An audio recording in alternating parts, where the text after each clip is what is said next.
Okay, we're going to call this meeting to order. It's the regular meeting of the Santa Clara Unified School District Board of Trustees on June 12th. It is 5 p.m. I'm going to do roll call. We have two trustees online, so everything today will be by roll call vote, but I'm going to take attendance. Trustee Canova is absent. Trustee Fairchild? Here. Trustee Muirhead? Here. Trustee Rotterman? Here. Trustee Ryan? I'm here, and I believe we have to say that I can't remember the code. I have it. Okay, good. Thank you. But I'm here. And while we're looking that up, do we need to change the screen?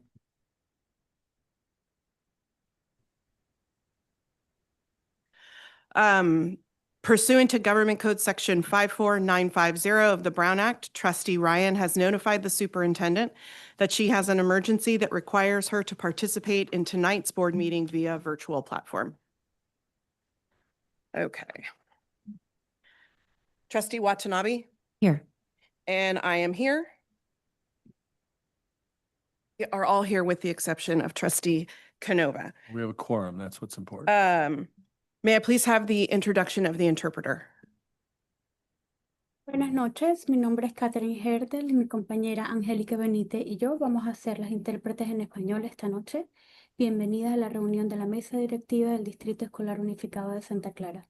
Esta reunión está siendo transmitida en el canal en español de Zoom. Para escuchar esta sesión en español, por favor oprima el botón que dice Interpretación en su pantalla y seleccione el lenguaje de español. En este menú también puede seleccionar la opción de silenciar el audio original en inglés.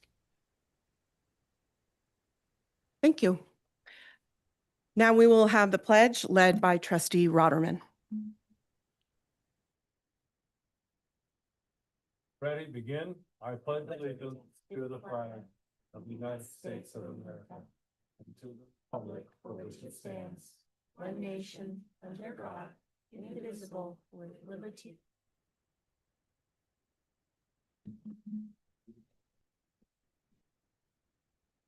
The district mission and vision statement will be read by Trustee Muirhead. The mission of Santa Clara Unified School District is to provide equitable, engaging, and innovative educational experiences so that each student thrives in a global society. Vision is that graduates of Santa Clara Unified School District are resilient, future-ready, lifelong learners who think critically, solve problems collaboratively, and are prepared to thrive in a global society. Santa Clara Unified School District acknowledges that our schools are on the traditional lands of the Tamian Nation, the Aboriginal American Indian tribe of Santa Clara Valley. We pay respect and thanks to their people, both past and present. Happy Pride. Thank you, Trustee Muirhead. Okay, may I please have a motion for the acceptance of agenda items? And if anyone has any changes they'd like to make, now is the time to request those. Move to approve. I have a request to move item number N1 regarding the wood turners. If we could move it up, please, to, I don't know, maybe after the presentation by the union members. I'll second that amendment. Whatever. I wanted to request pulling an item from closed session. I don't know if we need to do that now or, and I'm trying to find which number it was. It was the 4-H lease. Oh, it's not in, it's item, hold on just a second. Was the wood turners N.1? N.1. Yes. It's. It is 28, which H28, I believe. Okay, yes. Not from closed session. No, from consent. Okay, Yes. okay, so we have a motion to move N1 from to N1 to right after E2. E1. You want to make it E2, and I have a second from Trustee Rotterman. And we're also pulling H28 from consent.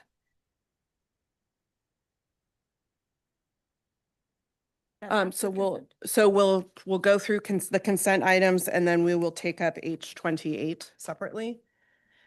Any other changes? Where will H28 end up? H28 will come after H1, where we approve the consent calendar. We will take up H28 right before I1.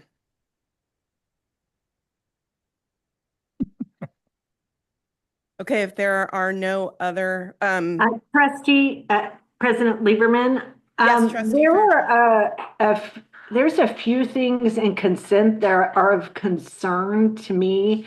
And I don't know if I necessarily want to pull them or just make a statement with consent, but we've had some addendums that are above our 50,000. I think that's the ProCare. We've had a second addendum for that one, and it just makes me uncomfortable that we're ratifying something that's already been spent of that amount. And so I'm trying, sorry, for some reason I'm coming on the renewal. We just have we're just spending lots of money in this consent calendar.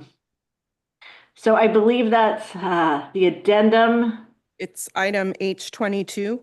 22. Thank you. Do you want to pull that for a separate Yes, discussion? I wanna find out a little bit more about that. And then the subsequent item of 44, H44, Okay, just because it seems like we're, it looks, I'm a little uncomfortable with the wording because it's talking about staff shortages that we do not know we have. So Okay. we can talk about that at Okay. that time. okay, so we will pull items H22, H28, and H44 to be discussed following approval of the consent calendar on item H1. Okay. so Any- I'll make, I'll So we- making that motion. You're making the motion to pull all, to, Approve the amend- with these amendments. okay. Second, Rotterman. Okay, so we have a motion from trustee Muirhead and a second from trustee Rotterman to approve the agenda as amended. Let me just write that down. Okay, trustee Canova. Trustee Fairchild, Yes. trustee Muirhead, Yes. trustee Rotterman, Yes. trustee Ryan, Yes. trustee Watanabe, Yes. and I vote yes, that passes 7-0. Okay. Guidelines for policy, guidelines and policy for public comment. Board Policy 1313 is our civility policy. This policy is intended to promote mutual respect, civility, and orderly conduct among district employees, parents, and the public. This policy is not intended to deprive any person of his or her right to freedom of expression, but only to maintain, to the extent possible and reasonable, a safe, harassment-free workplace for our students and staff. In the interest of presenting district employees as positive role models to the children of this district as well as the community, SCUSD encourages positive communication and discourages volatile, hostile, or aggressive actions. The district seeks public cooperation with this endeavor. The board understands that the First Amendment provides strong protection for speech. However, the board expects that all speech and expression will comport with norms of civil behavior on district grounds, in district facilities, during district activities or events, and in the use of district electronic and digital systems and platforms. Okay, do we have any public comment on closed session items? Is there anyone in the Zoom for closed session? No. Okay. So we will now move to closed session. In closed session, the board will be discussing the following. Item B1, conference with legal counsel, existing litigation pursuant to Government Code Section 54956.9 subsection D1. One case, student versus Santa Clara Unified School District, Office of Administrative Hearings case number 2025030524. Number B2, public employee appointment, Government Code Section 54957.6, management, vice principal, Huerta Middle School. Item B3, public employee appointment, Government Code Section 54957.6, management, coordinator, special education. Item B4, public employee appointment, Government Code Section 54957.6, management, program administrator, early learning. Item B5, public employee appointment, Government Code Section 54957.6, management, program specialist, student services. Item B6, public employee appointment, Government Code Section 54957.6, Management, Administrative Secretary, Human Resources. Item B7, public employee employment, discipline, dismissal, release, Government Code Sections 54957 and 54954.5, subsection E. Item B8, conference with labor negotiators, Government Code Sections 54957.6 and 54954 subsection F. Agency representatives Gary Waddell, Superintendent, Jose Gonzalez, Assistant Superintendent, Human Resources, and Mark Shield, Deputy Superintendent of Operations, Chief Business Official. Employee organizations UTSC, CSCA, AFT, and unrepresented employees. Item B9, conference with legal counsel, anticipated litigation pursuant to Government Code Section 54956.9, subsection D2, when case. Item B10, conference with real property negotiators, Government Code Section 54956.8, property Monticello site, 3401 Monroe Street, Santa Clara, California, 95051. Agency negotiator Gary Waddell, Superintendent, and Mark Shield, Deputy Superintendent of Operations, Chief Business Official. Negotiating party, Monticello Academy Child Development. Under negotiation, terms of agreement. Item B11, conference with real property negotiators, Government Code Section 54956.8, property Curtis Site, 3450 Brookdale Drive, Santa Clara, California, 95051. Agency negotiator Gary Waddell, Superintendent, and Mark Shield, Deputy Superintendent of Operations, Chief Business Official. Negotiating party, the University of California Regents for the Homesteaders 4-H Club. Under negotiation, terms of agreement. The board anticipates being in closed session for approximately 75 minutes. Thank you.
Okay, the board is back from closed session.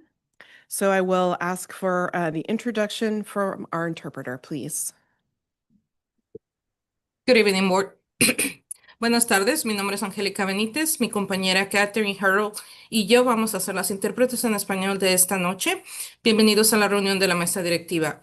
Esta reunión está siendo transmitida en el canal de Zoom en español. Para escuchar esta sesión en español, oprima el botón que dice interpretación en su pantalla y seleccione el lenguaje de español. En este menú también tendrá la opción de silenciar el audio original en inglés. Thank you. Thank you. A report from closed session. Item B1, a majority of the board in closed session voted to approve a compromise agreement in the Office of Administrative Hearings case number 2025-030524 to resolve claims against the district in exchange for a total not to exceed $35,500 in funding for students' private educational services and attorney's fees. Motion made by Board Member Rotterman and seconded by Board Member Watanabe. The roll call vote passed by a vote of 7-0. Jim Canova, yes. Vicky Fairchild, yes. Jody Muirhead, yes. Andy Rotterman, yes. Michelle Ryan, yes. Kathy Watanabe, yes. And I voted yes.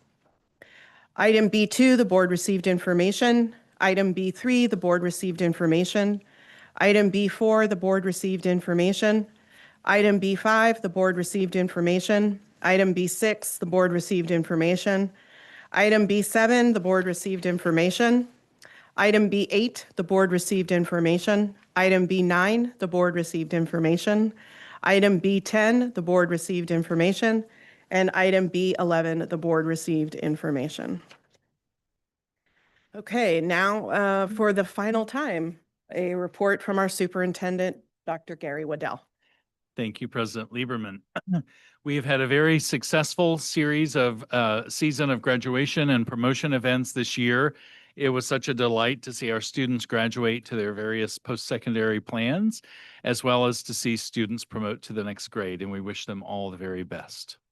Summer school is underway across the district. We're having activities at Brawley, Calajon, Buchser, and Santa Clara High School, and ELOP at Central Park, Laurelwood, Hughes, Sutter, Maine, Scott Lane, and Ponderosa. So there's a lot of activity across the district this summer. Our LAMPS, which is our Labor Management Partnership Steering Committee, met for an extended meeting last Thursday and had a very productive conversation facilitated by Ann Cummins-Bogan, charting the course for the future of labor management collaboration, focusing on the decision-making continuum, and building shared agreements around our work. I know that the labor management collaboration will continue to bear fruit for the children and youth across the district in the future. As our principals, teachers, and site staff head off to summer and our district office and year-round staff transition into their summer work, I want to wish them all a productive, joyous, and restful summer and extend a deep thanks for the work that they've done this year to support our children and youth. As we close out this year, I also want to acknowledge Cabinet, who worked tirelessly to make the many good things happen that happen in our district. We are a large and very complex district, and members of Cabinet have immense responsibility and do it with heart for students holding our values firmly in mind, and I'm very appreciative of their work. I want to take a moment to honor Pride Month this June. It's difficult, particularly as a young person, to navigate being a member of the LGBTQ+ community. And it is well that we take a moment this month to celebrate our students and staff who are members of this community. We celebrate you each and every month, but in this historic month, particularly celebrate the struggle of those who have gone before you to ensure that you can live, learn, and love with dignity and respect. As this is my last board meeting, I want to thank the board for our work together, for your commitment to our children and youth, and to excellence. I'm very proud of what we've accomplished together, and I know great things are in store under Dr. Wright's watch. It's been my honor to work with you, our fine staff, and community in the interest of our students. Thank you. Thank you. Okay, we'll move now to reports from our union presidents. Ms. Wysocki.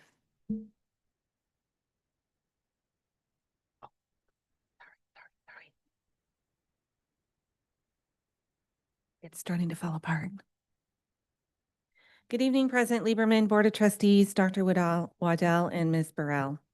I'd like to start my report this evening by saying happy summer to all the teachers and paras who have started their breaks. It was a long year, and I hope you have the opportunity to recharge your batteries. For those of you teaching summer school who are still supporting students or helping site administrators get ready for the 25-26 school year, we thank you and we appreciate you. I also want to thank our LAMPS team, who met the day after school got out to reflect over the last couple of weeks. We had hard, authentic conversations not only to clear the air, but also to try to determine how we can avoid these pitfalls from happening as we move forward. I still believe partnership is good for students. I believe clear process and knowing the authority for decision-making is the way to move forward and make defensible decisions. Decisions which are made with as much transparency as possible. And we all need to understand that sometimes when we make tough decisions, there will be some constituents who do not like the outcome. If any of us got into our current positions thinking we were going to make choices that everyone liked, well, then I have a bridge for sale. Our partnership is still solid, even as we regroup. Conversations began the day after our last board meeting, and they've been ongoing since that time. We will make more mistakes, but I hope we don't repeat the same ones again. I'd like to wish a fond farewell to Dr. Waddell as he transitions into retirement in less than 48 hours. Your leadership, your commitment to our teachers and to our students will no doubt be one of the highlights of my teaching career. As I reflect on my 25-year career, I know that I always wanted a leader who I respected and valued, and who fought for the same equity rights I've always fought for my kiddos. I found that in you. I will continue the good fight as you step out of the ring. We hope you find as much excitement and more relaxed days in your next chapter. At the same time, though, I'd like to give a hearty welcome to Dr. Wright, who I believe will lead us in new ways, also with commitment to our students, our communities, and to our teachers. We're excited you are our next leader, and we look forward to continuing our collaborative work with you. I'm attempting to keep this report brief because it's a long agenda, and I'm heading to the mountains tomorrow morning. To the board, to our students and community, and of course to our teachers who may be watching this evening, happy summer. Have a good evening.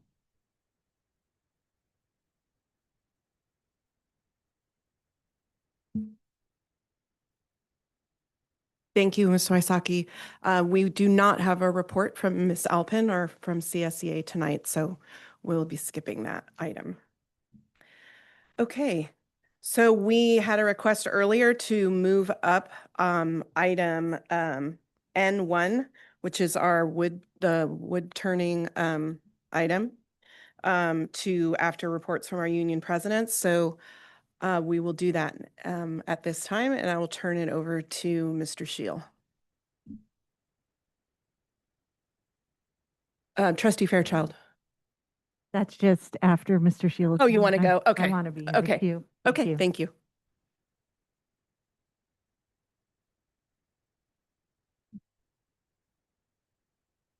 I fixed it.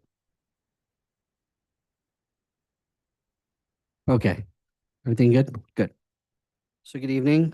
I told Dr. Waddell that I was going to make a bunch of wood jokes this evening. But I'll try to refrain. So this evening I'm here to talk about the various woodworking programs that we have within the district. And I'm going to frame the conversation in 4 specific buckets. One is, what do we do for our high school students? The second, what do we do for programs that may apply to adult education students who are working towards their high school diploma and/or GED? Third is the adult education programming that we have that would be enrichment programming. And then fourth is community-based programming after that, and community use programming after that. So yesterday, and they were unable to be here today, so our adult education staff, administrators, and our CTE administrators provided some information in regards to the high school programming that's happening at Santa Clara High School and also the movement of this program as it's moving forward. And I'm just going to provide some high-level portions of the conversation of that work. One is that we do offer a construction CTE pathway at Santa Clara High School. And this work, in order to ensure that it remains A to G compliant and also that it conforms with the dual enrollment program with the San Jose City College, will need to be changing in the future. The program as it is will need to become more in line with the state-approved curriculum over the 2-year period. In the first year of the program, they will be working on a number of different pathways, including the Unit 1 being on construction tools, techniques, and math, Unit 2 on specializing machining, Unit 3 building and grain cutting boards, Unit 4 small-scale load-bearing models, and then Unit 5 inlays and artistry. That will then lead into the second year of the program, which will also have more units underneath them. Unit 1 being safety procedures, Unit 2 tools and calculations review, Unit 3 blueprint reading, Unit 4 on framing and wall layout, Unit 5 sheathing and stairs, Unit 6 roofing systems, and then Unit 7 is finishing the structure. The Unit 1 or the first year of the program is a G compliant program, meeting the A to G requirements. The second year of the program is a C designation program because it meets the math standards. Both of those programs will require, as we continue to move forward, that our CTE staff and our adult ed staff will be working with these the teachers in the program to ensure that as we move forward, the program aligns with those new statewide standards as we move forward in order to ensure, again, as I said, we meet with the dual enrollment in the city college. We have in the past used wood turning as supplemental curriculum to the current program that has been in place. And the machines that were used for the wood turning, they're called lathes. They were purchased using state and federal grants. The two programs together being the CTIG grant and also the Perkins grant. Those grants come with very specific use requirements and allowable use requirements, mainly tied to the 9 through 12 CTE curriculum. So that's a little bit of background of the program that we have at Santa Clara High School as it relates to our 9 through 12th grade students. And the only one that we have in place is at Santa Clara High. The second program is, I said, again, 4 buckets. The second would be, and some adult ed programs do this, where they have adult education curriculum as it pertains to students working towards their GED or their high school diploma. We do not have that as part of our programming. So in that case, it is not an allowable use. I bring that up because an allowable use under the Perkins funding does say, if we did have a program like that, towards helping students get their high school diploma or GED, then that program could use the Perkins funding. That would potentially be an allowable use of those programmings. So, and I got that straight from the California Department of Education. The third program is the enrichment programs that we have in place. Our adult education program offers a number of enrichment programs to our community. Enrichment programming is programs that allow individuals to either learn new skills, learn something that is passionate to them, or expand on, hone skills that are important to them, or in some cases also recreational in nature. We offer a number of them. We've heard earlier about the gardening program. We've heard about the butterflies that we have out on the Wilson campus. We know that we have many extracurricular activities, including we have a jazz, I think a dancing jazz type thing in the gymnasium. I know I walked in on them a couple weeks ago and they were playing pickleball. We have a robust program within the pool. One of the other programs that we have is the wood turning program and the lathe program. And historically that has operated out at Santa Clara High School. Unfortunately, what we have discovered is that they have been using the lathes that were purchased from the state and federal grants. And when that was discovered, as you heard about at a couple of board meetings ago, that became a concern of staff. And so we needed to immediately stop doing what we were doing in order to gain a better understanding as to what is allowable and what is not allowable as that regards. I have spent significant amount of research online. I've even used ChatGPT to see what ChatGPT would say about it. And I also called the California Department of Education. And everybody has said the exact same thing. And that is that Perkins funding and equipment purchased by the Perkins program may not be used for adult enrichment programs or by community use groups. That is not an allowable use. When I called the California Department of Education earlier this week, before I could even get the full sentence out of my mouth, the individual said no. And I said, okay, let me finish. Let me say the whole thing. And reiterated my question, and the answer was no. That is not an allowable use as designed by the federal government. And the board knows that I started my career as an auditor within the state auditor's office in Ohio, and I had to audit career technical programming Perkins funding programs back then. And that was the same back then as well. It was not an allowable use. I needed to call because I've been out of the auditing world for 20 years, other than when we get audited every year. And so I needed to make sure that the rules hadn't changed. And when I called CDE, they said, absolutely not. It cannot be used for adult enrichment programming. I asked the follow-up question. This gets us into our fourth group. Can it be used by external users outside the normal course of the instructional day and by adults using them outside the instructional day? And the answer again was no. That is not an allowable use. Equipment purchased by the Perkins program is intended to be used for 9th through 12th grade CTE programmings, and that is all they're intended to be used for. And that is the intent. There is a document on CDE's website that is dated September 2016 or September 2017. And I shared with them some of the concerns that I had in reading a document. Many times we know in the law as we use it within educational programming is that if it doesn't say you can't do something, then therefore it is permissive. And CDE acknowledged to me that that is a document that needs to be updated. It has been in the process of being updated for almost the last 9 years. And they're having some difficulties getting that through, updating. They said this is one instance that just because it says that you can't do it doesn't mean that you can. It is, if it's written that you can do it, then that is what you can do. You can only do what you can do. That doesn't mean if it says you can't do it, it doesn't, because it doesn't say you can do it, that means you can't do it. And that was straight from CDE.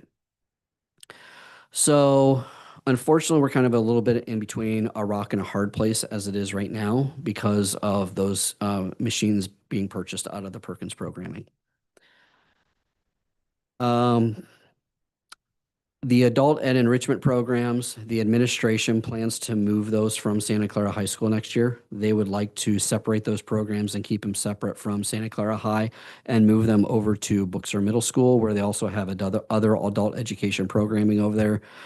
Carrie Casto shared with me that they've already set aside a budget allocation to purchase new lathes for that area over there outside, not using Perkins programming funding, and buying new lathes for the setup of that program within Booksur next year. She's got an entire timeline of what she plans on doing between now and the beginning of the programming next year. And one of those is buying new lathes and getting them set up in the room and continuing to make improvements in the woodshop area over at Booksur. There was a question that was raised. I had a chance to meet with Mr. Hari, and I really appreciated my conversation with him. He asked why not consider Peterson Middle School that has an old woodshop room over there that's not being used. And right now, the intent is to put it over a Booksur because that's where the other adult education programming is. There is no other adult education programming happening over at Peterson right now. And so what they would like to do is keep them close to home. And so keep it there for the time being. And so that's that piece. So this isn't really an item this evening is to board direction. What I would say is moving forward, how we would plan on doing this is We still want to work with the club. We still want to work with the outside community use organization. And what we'd ask them to do is submit an application through our facility use process. And like all the other community use groups that come in, we will work with them and try to find the best space for them to use as meeting locations based upon the various rules and regulations that we have to comply with in order to ensure that they're also being able to meet their needs as well. We're not saying we don't want them to be out at Santa Clara High School. That is not what we're saying. We're saying is that some of our equipment can only be used by certain individuals. And so we have to take that into consideration so that way we don't lose our grant funding and that it benefits our students. The other thing in my conversations with the CTE staff as we move forward is that because of the new construction pathway that we will have to do, that is likely going to mean that we have to buy additional new equipment in order to support that instructional program for our high school students moving forward. And there is a possibility that those new machines would be located in the room today that is going to be the lathes. And so they're still researching this and trying to understand it, but they're trying to figure out how do we bring in those new machines within the space that they have available, and will there be enough space for all those new machines and also the lathes moving forward. And so that is still in the development process, probably a couple of years out on that, but that is also some other situation that the staff asked me to share with you this evening as well. So it's a little bit about the information that I have for you this evening, and I'm available for any questions. Thank you. I wanted to ask just a clarifying question on the adult GED Mhm. piece. You said that that the wood turning is not part of that program, but it would be allowable under Perkins. Is that because it doesn't, wood turning is not an A through G approved pathway for We just have not incorporated that in as an elective towards our GED or program requirements. So but that it's is not, included. it's not A to G compliant for our high school kids, right? Kathy's saying correct. Right. So if it's not for our high school kids, would it follow that high school equivalency, it wouldn't work either?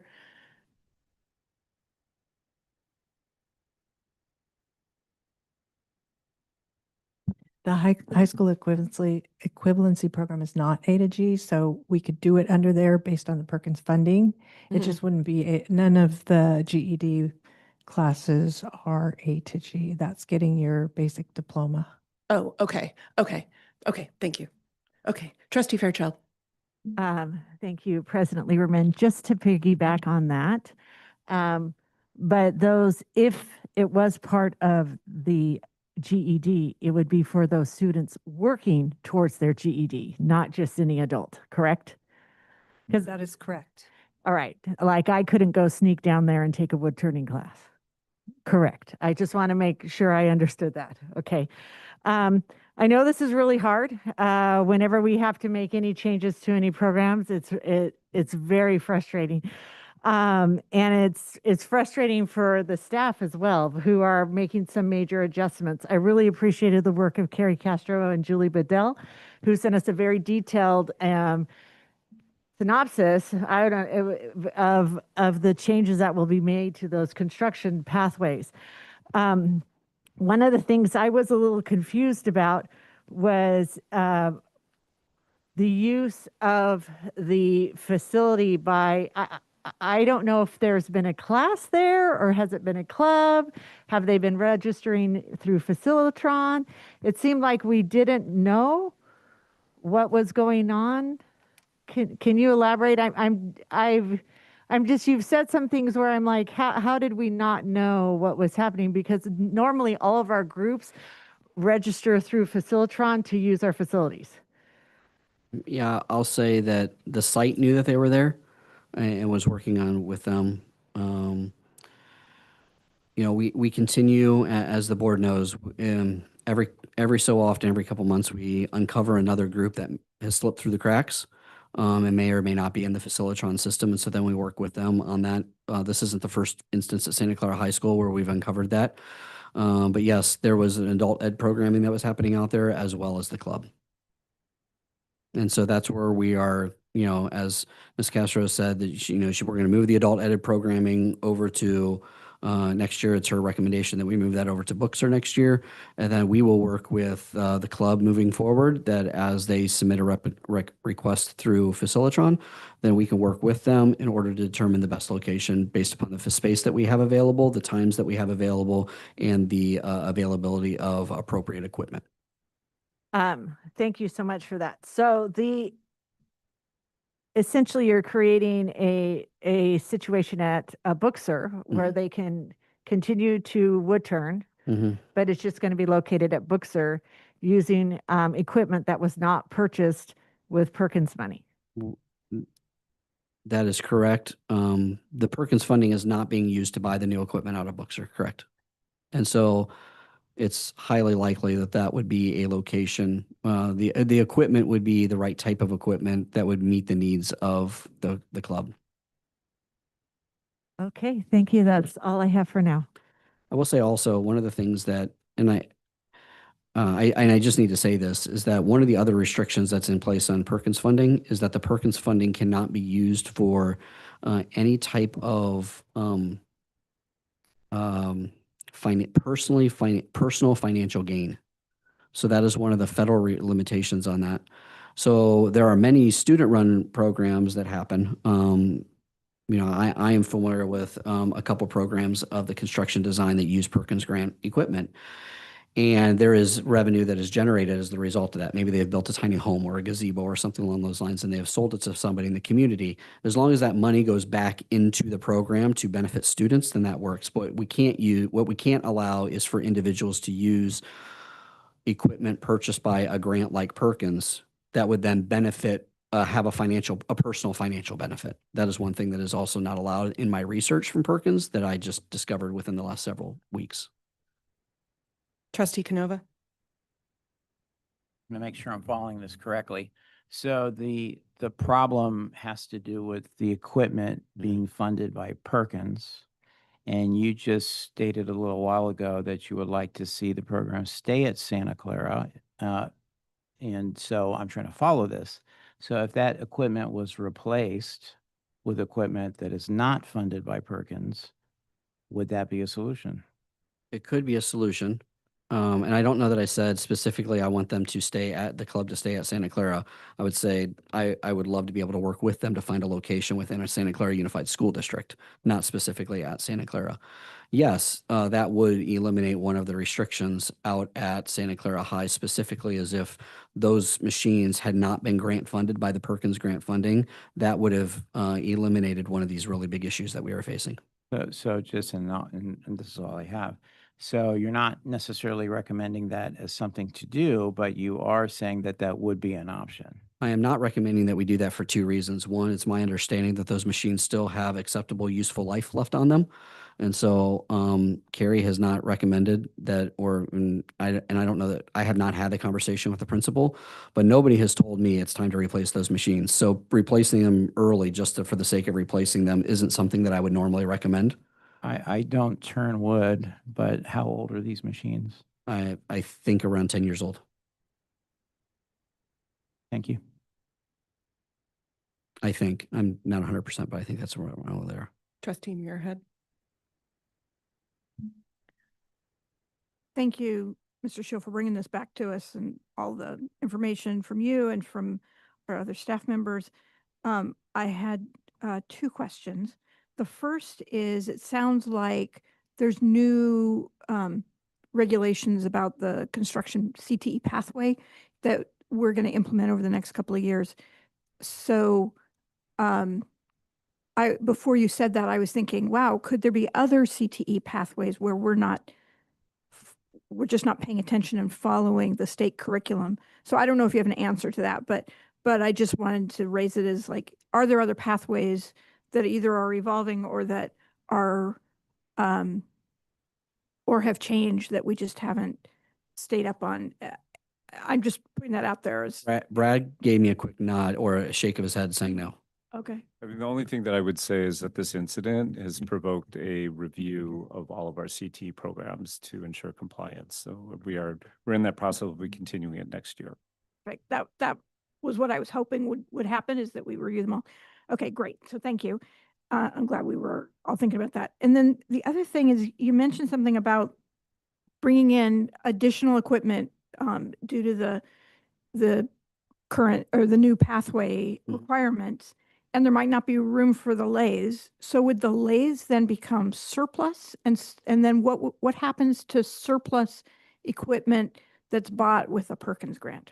Great question. Could it be There used? is very specific requirements as to disposing federally grant purchased items of a process that you have to go through first when disposing of those types of items. One of the things that you are strongly encouraged to do is find another type of program that could potentially use them that would benefit from the original intended use. So maybe there is another high school or another 9 through 12 CTE program that could have benefit to them. We might look at something along those lines. So we'd have to give it, we'd have to sell it or something. Since they still have useful life, it would have to go to another high school program. You couldn't surplus it and just say, oh, then we'll give it to this community program. What I will say is each individual grant has their own disposal requirements. I use that as an example. I don't know what every single step is of the Perkins disposal process. Maybe if you've exhausted everything else, there is an allowance to be able to do that at the end, but you have to go through all of these various steps first. Well, I would just suggest that before you go buying all new equipment at Bookser, that you figure out if these are going to be needed at Santa Clara, and if not, what the disposal requirements are. Good question. To brief comment on Trustee Canova. It is an interesting idea to replace the lathes. My issue with that would be we're deficit spending. We're going to have to make cuts to our budget. And I, as one of 7, as Mr. Canova likes to say, I would not be inclined to approve an expense like that at this point, given our current budget situation. So I don't know that that's a viable solution given where we are with our budget, particularly since there is a solution that doesn't require us to replace the machinery, and it's simply just moving it to another location. So I just wanted to throw that out. Trustee Watanabe. Thank you, President Lieberman. Thank you, Mr. Shield, for the presentation. Just full disclosure, I did have a long meeting with Mr. Ray and some members of the class, Sherry and her husband, and got a very in-depth understanding of how this class has been used and the concerns. And I appreciated it, and I appreciate the letter that we received from Carrie Castro today. I had a similar question to Jim and about purchasing the lathes and using them at Santa Clara High School. I understand the ones that are currently at the school have been purchased with the Perkins grant. However, because in Ms. Casto's letter, she states that in order to create a class at Bookser, they would be purchasing new lathes for the Bookser site. Is it possible, I understand the comment about deficit spending, but if there's already a plan to purchase lathes, could we just take those lathes that were planned for Bookser and put them at Santa Clara? Because I understand, again, from talking with them, how the incredible program that they've put together at Santa Clara High School and the benefit that it's been to the students, and what a loss it would be if they moved that program, because they've invested a lot of money themselves into creating some of the cabinetry over there for the tools. So that's one of my questions, and hopefully I'll get a chance later to ask others. Yeah, it's a great question, and I should have alluded to this before. Unfortunately, the funding that's been identified is not coming from the general fund. It's coming from the adult education fund. So the adult education fund is specifically for the intended use by adults. So using the adult education funding and buying the equipment there to be put over into the high school woodshop program would be an unallowable use for the adult education, for equipment purchased by the adult education program. So unfortunately, no. Anyone else?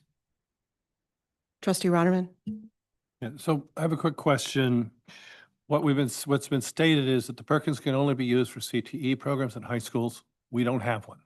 Can't be used in any of the adult education programs. They're currently on site, so we have zero use and no potential way to use those lathes. So the question is, what are we going to do with them? As well as, I believe if you look at Perkins, it shows that if it's under $5,000 in value, then we can sell those and then provide the receipts from those money back to Perkins. Those lathes currently are available for about $8,000 to purchase them new. So these lathes are over a decade in age. So wouldn't we be able to get rid of those lathes, which seems to be the most prudent solution? Let's answer that. We could, but it's my understanding that they're still being used as part of the enrichment programming for the high school students. I haven't heard that they're going to stop. We are working towards the new construction pathway and implementing it. It's not ready to completely turn on next year, and that's going to take some time. Am I correct? We are supposed to be following it right now, Right. but we know that it has been used as an enrichment with us, again, not looking into the full scope of the CTE pathway and what we should be doing. So we would allow for that transition time next year. So we might use it still as an enrichment next year in order to not just stop it completely. But we do have all of those units that Mr. Shield talked of, and that is a full year. Each year is a full year of curriculum. So we are needing to find a way to make sure, especially with our dual enrollment with San Jose City College, the students that are taking that course are getting college credits alongside of their high school credits. So we, through an audit process, will need to make sure that we are doing that curriculum and not adding additional things to it. But we always realize when we run into a situation like this that we need a transition year. We can't just, stop. We need to support the teacher in making sure that all of the units are being taught in the way that they should be being taught as we articulate further with San Jose City College. Okay, so it's my understanding that the wood turning program all of the wood turning programs are completely stopped. Those are no longer existing. So the other thing, and I have actually talked to them as well as I've been out to the site, did this type of thing, and I've watched this program for close to 20 years, okay? Those lathes are probably more like 2 decades old instead of 1 decade, but that's certainly easily determined. And it has supported the school. The money that they use from the products that they create is actually given back to the school. But what I've been told by the group is they feel strongly about this program and they're willing to buy new lathes for us, which would mean in our deficit spending, we would spend zero. We would no longer spend the money that you've allocated from the adult education budget for Bookser.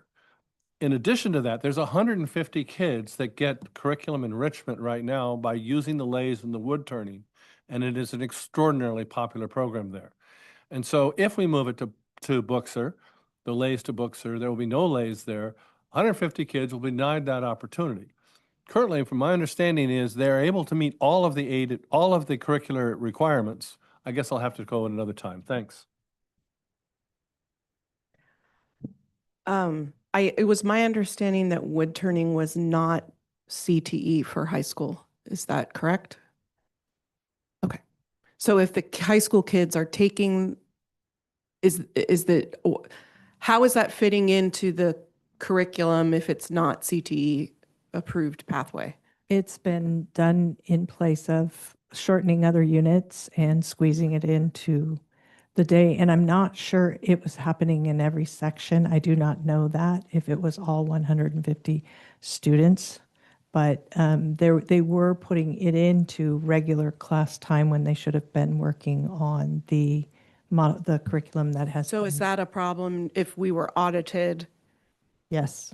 Okay. It is also a, we could lose the A to G status of our course should the College Board choose to look to make sure that we're following curriculum. Good grief. Okay. Trustee Rotterman. Yeah, so I think there's a lot more going on here than a lot of people realize.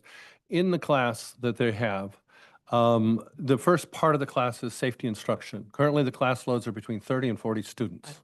It takes them close to 2 months to do the safety instruction normally. Because of the wood turning program, they're actually able to do that in 1 month, which frees up an additional 4 weeks of instruction. They are currently meeting all the requirements for it, as well as being able to supplement it. The students take 6 days of class with 8 students. Removing those 8 students from the regular class for those 6 days also makes it possible for the teacher that's in there to spend more time on and make sure that all of the equipment is being used properly. I think we have a problem with class size. That's a different subject, but this is enabling them to do that. So they're getting all of their curricular requirements as well as supplemental, and they're getting much more refined safety instruction, because instead of one teacher trying to do 40 kids around a lathe, not a lathe, a span saw or a table saw, et cetera, you're cutting those numbers in half. So there's a lot more to this. And one of the other beauties is the person that is doing this is a 100% volunteer. So I think that we have to be careful about how we categorize it as to whether or not they are not getting their full curricular thing. I think they're actually probably getting a supplement. My calculation is 2 weeks, 2 additional weeks of opportunity for curriculum. Trustee Fairchild.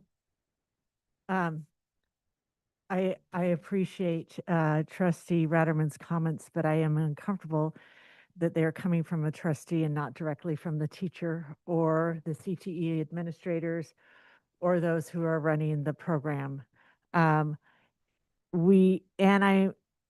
I'm also I'm uncomfortable because of the staff has been very clear on the direction for this, and it appears that we're not listening.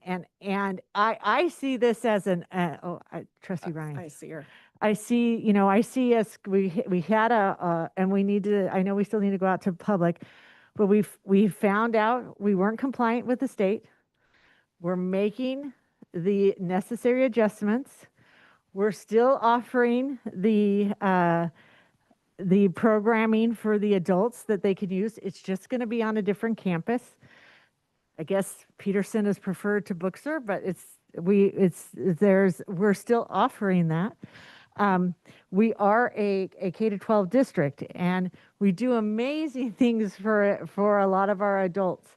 And I think that, Santa Clara is a high school, and we need to listen to our high school and our CTE administrators on what they want at their high school. And so, but I am uncomfortable with Trustee Ratterman saying exactly what's happening in that classroom. I think it should be coming from the teacher or the CTE staff. I believe the teacher here. Okay. Something that Dr. Knabel said in answer to my question, where is the CTE teacher?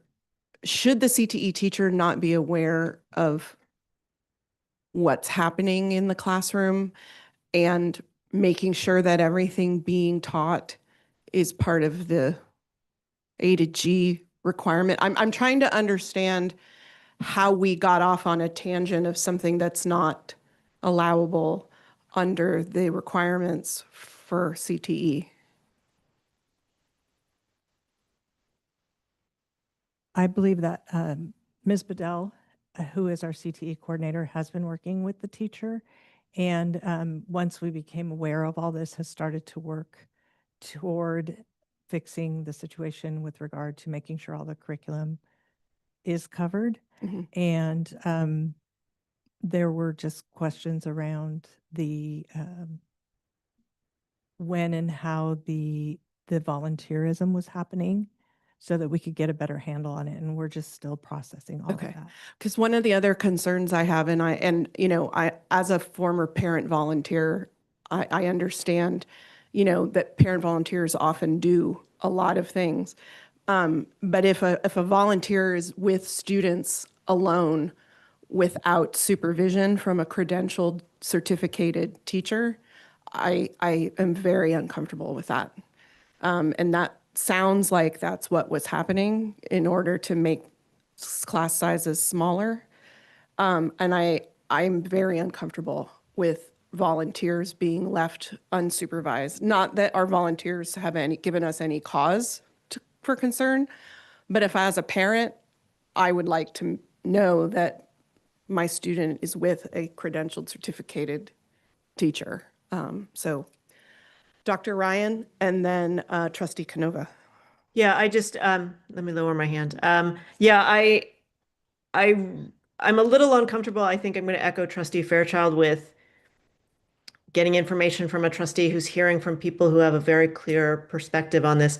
The comment Trustee Rotterman had about a volunteer is taking the students to do something while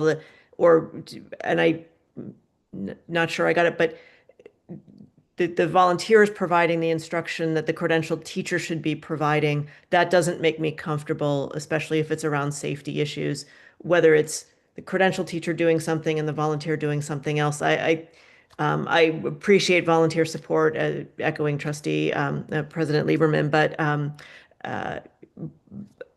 that doesn't, it just makes me very uncomfortable. And I think we need to really be guided by what our students need, what the requirements are for these various programs.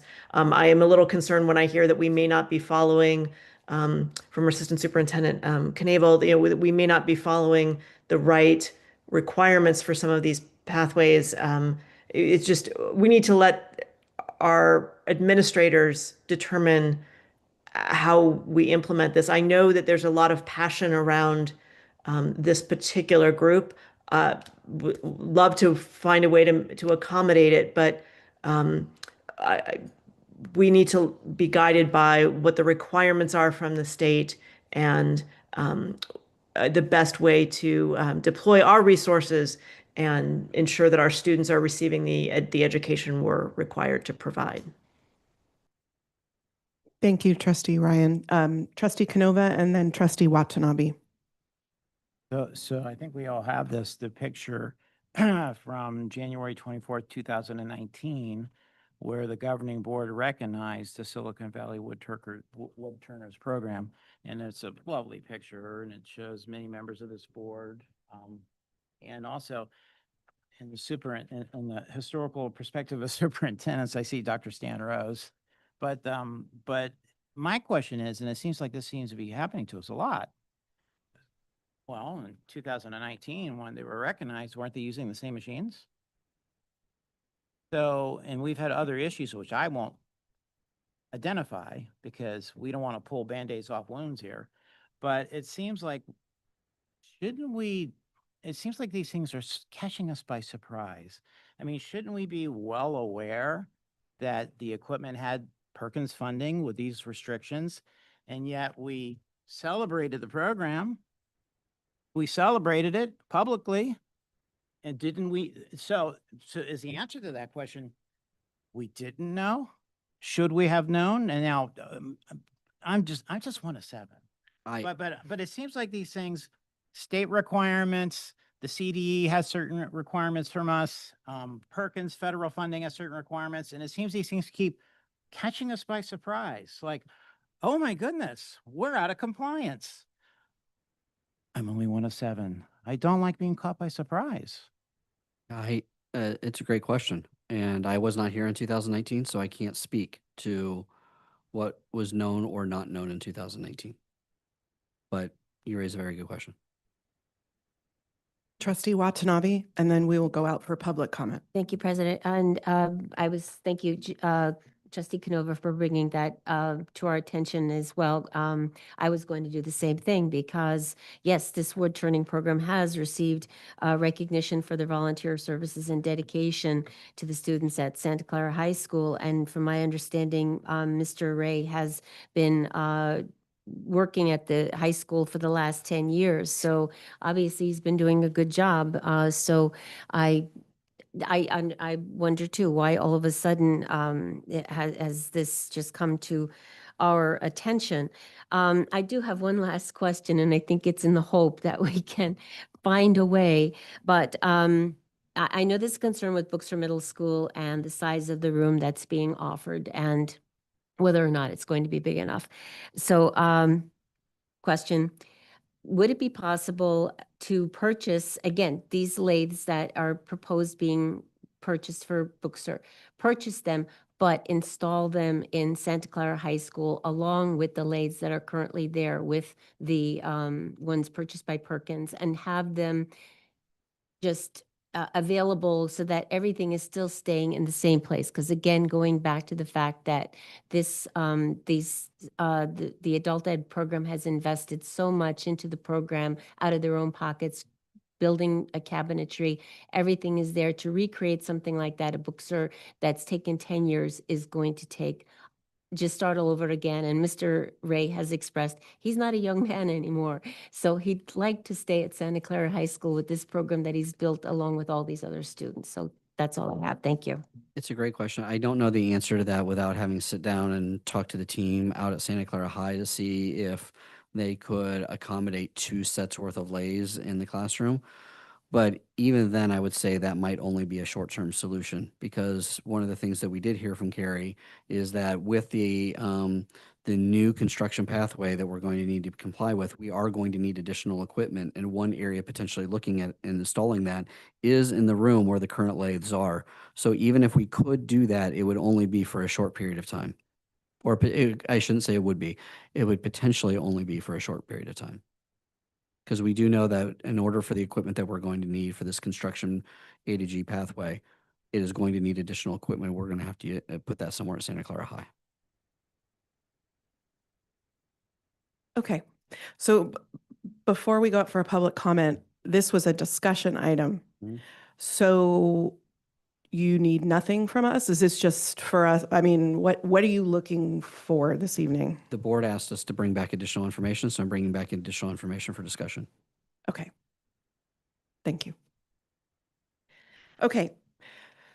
So these were all on unagendized item slips, but because this is an agendized item, I'm going to have people speak now to this item.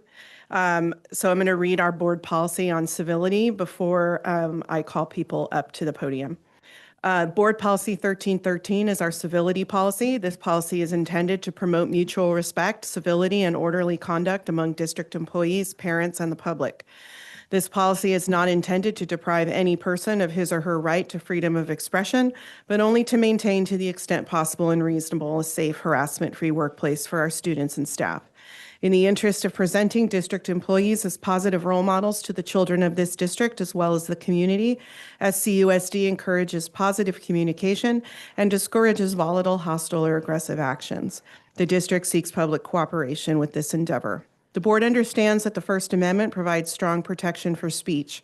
However, the board expects that all speech and expression will comport with norms of civil behavior on district grounds, in district facilities, during district activities or events, and in the use of district electronic digital systems and platforms. So I'll call people up by threes. You can line up behind the podium. Please turn on the microphone by pressing the button. The light will turn green. You'll have 2 minutes to speak. The timer is up here. And when the timer goes off, your time is up. If you don't finish your comment, you can email the remainder of your comment to the board, and we'll be happy to read the rest of it. Okay, so our first 3 speakers are Ray Hari, Sherry Hansen, and Vidya Vasadevan. Vasavedan. Okay, I'm sorry. Come on up.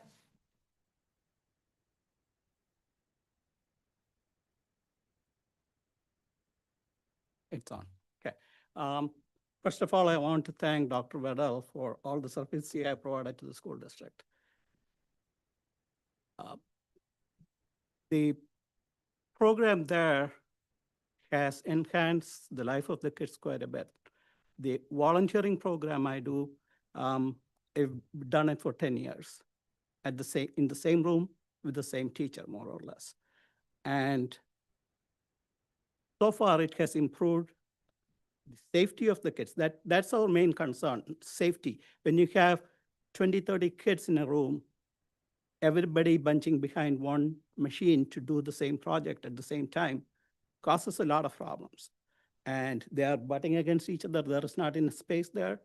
by taking 8 kids out of the room to the next room, which is just one door away, okay, and teaching them another project helps in reducing that crowd quite a bit. And it's not that I'm teaching something and taking away from what he is teaching. It's 8 kids taken for 6 days to teach them wood turning. 6 days is not much, and they get to come back and finish the other projects they are supposed to do, because 8 kids at a time, let's say from 30, it comes down to 24. That makes a lot of difference in safety. And what I teach in the wood turning class is all about safety. And somebody mentioned about uncertificated person in the room. I have taken the Keenan classes because I'm an employee of the adult ed. And so I follow all those rules. And Mr. Posey, who is the construction teacher, is always there if anything happens. Okay, so overall, the kids have learned a lot, and safety is the main thing that drives us to get this done, the wood turning also. Okay, so.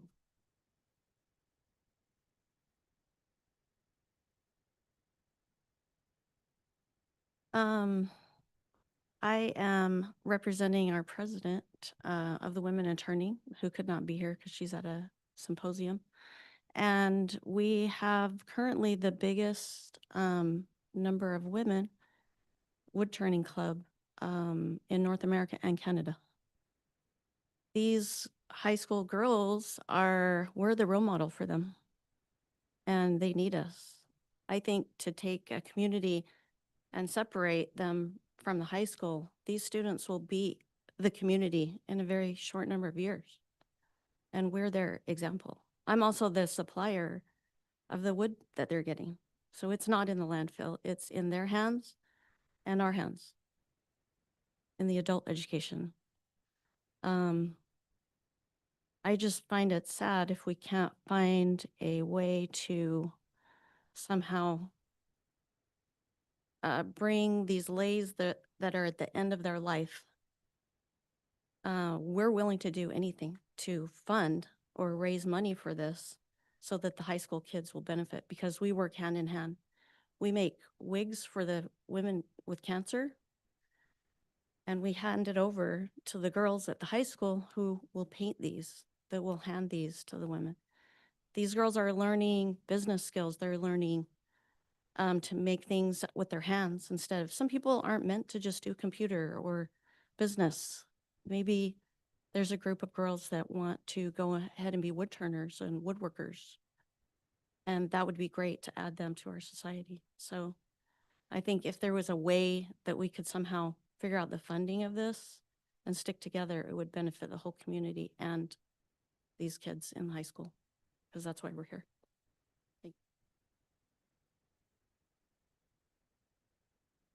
Greetings, everyone. I am Vidya. I've been with the Santa Clara Adult Education for a good few years now, taking classes in multiple domains. In the last couple of years, I've been with Mr. Ray, taking wood turning lessons. And to say the least, it's been a very welcoming community of wood turners who encourage each other. And with the symbiotic relationship with the high school, I've seen a lot of good come out of it. So from my perspective, it would be a shame to see that go away, kind of dwindle into nothing. As Sherry was pointing out, there's a beautiful community of women in turning. We've done a lot of not nonprofit stuff. We've turned a lot of wig stands, pens, etc. Also, I think some of the students have helped with some of that. It's an enriching experience for them. It's been a very enriching experience for me as a person. And it would be a shame to lose that. So to echo the group of women that have been kind of coming in with their perspectives, I do want to say if there's any way we can make this work, that would be brilliant. We're happy to help, we're happy to support, and I look forward to some way of working with the board here, with the community here in making this work. Mr. Ray is really a really good teacher. All of us, I think none of us would say otherwise. The students, the women, the men, anybody who's been part of this community. So yeah, that's what I have to say. Thank you. Thank you. Our next three speakers are Patrick Margalis, Bella Broski, and Jonathan Jackal. Or Jackie. Jackal, thank you.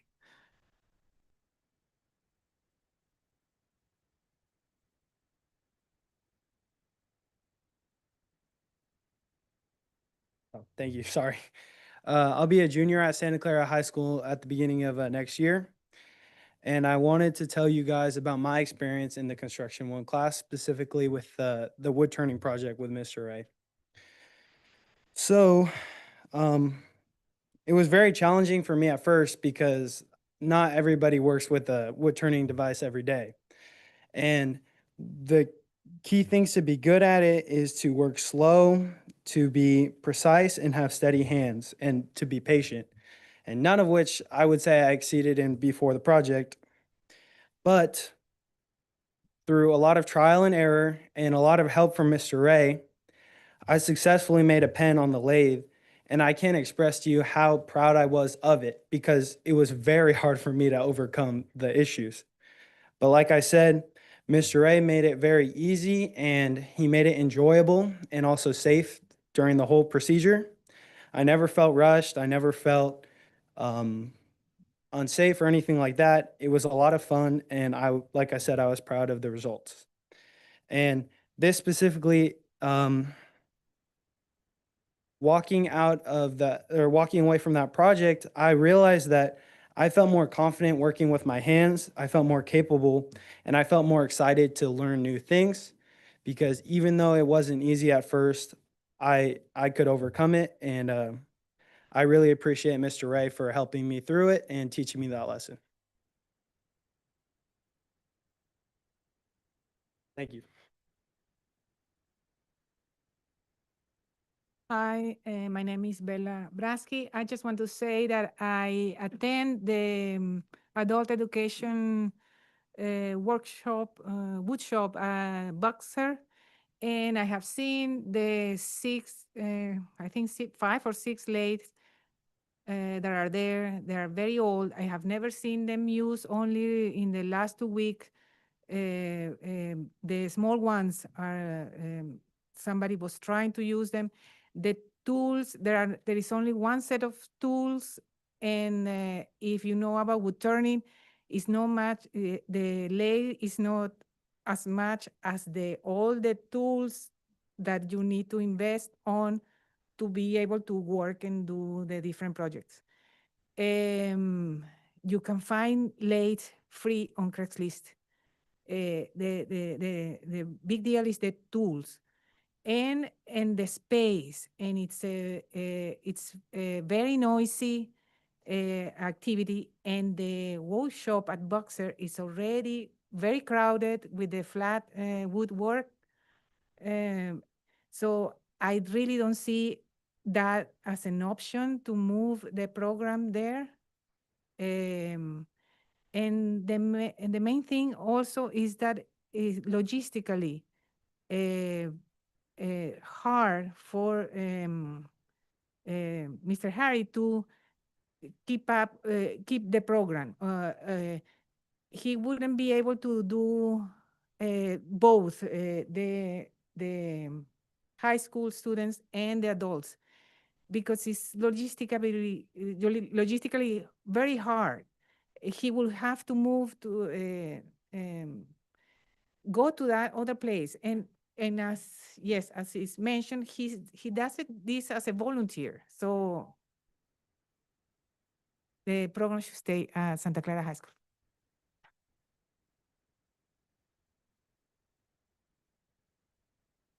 Good evening. What do I press? This right here? Oh, it's on. Okay. My name is Jonathan Jackal. I'm a wood turning student. I'm also an attorney, and I've been practicing law for 40 years.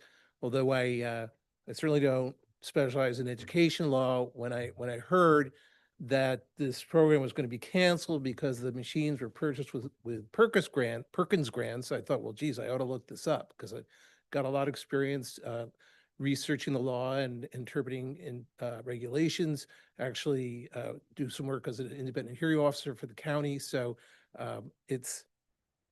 we're dealing with laws and regulations, so I'm comfortable with that. But anyway, I could not find anything in the Perkins Act which said that you can't let other programs, other people use, well, let's put it this way, it doesn't say you can't use adult education programs, use the equipment. The only restriction is you can't let elementary students use the equipment.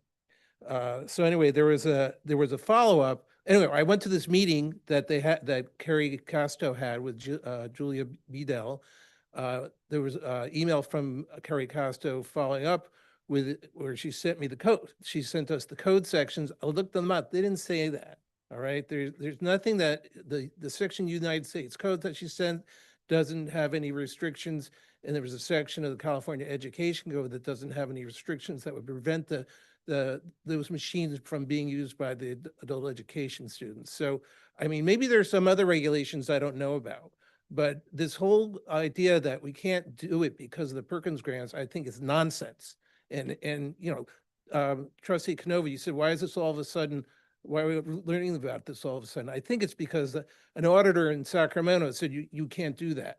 I think at the very least, you ought to have your attorneys take a look at this, people who specialize in education law, and determine whether this is really a problem.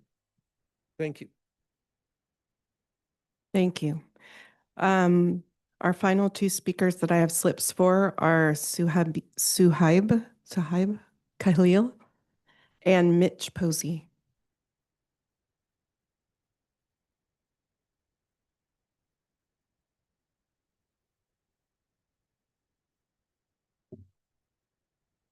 Greetings. My name is Suhaib Khalil. I represent as a ex-student of, sorry, up closer. Can you hear me good? All right. Hey, my name is Suhaib Khalil.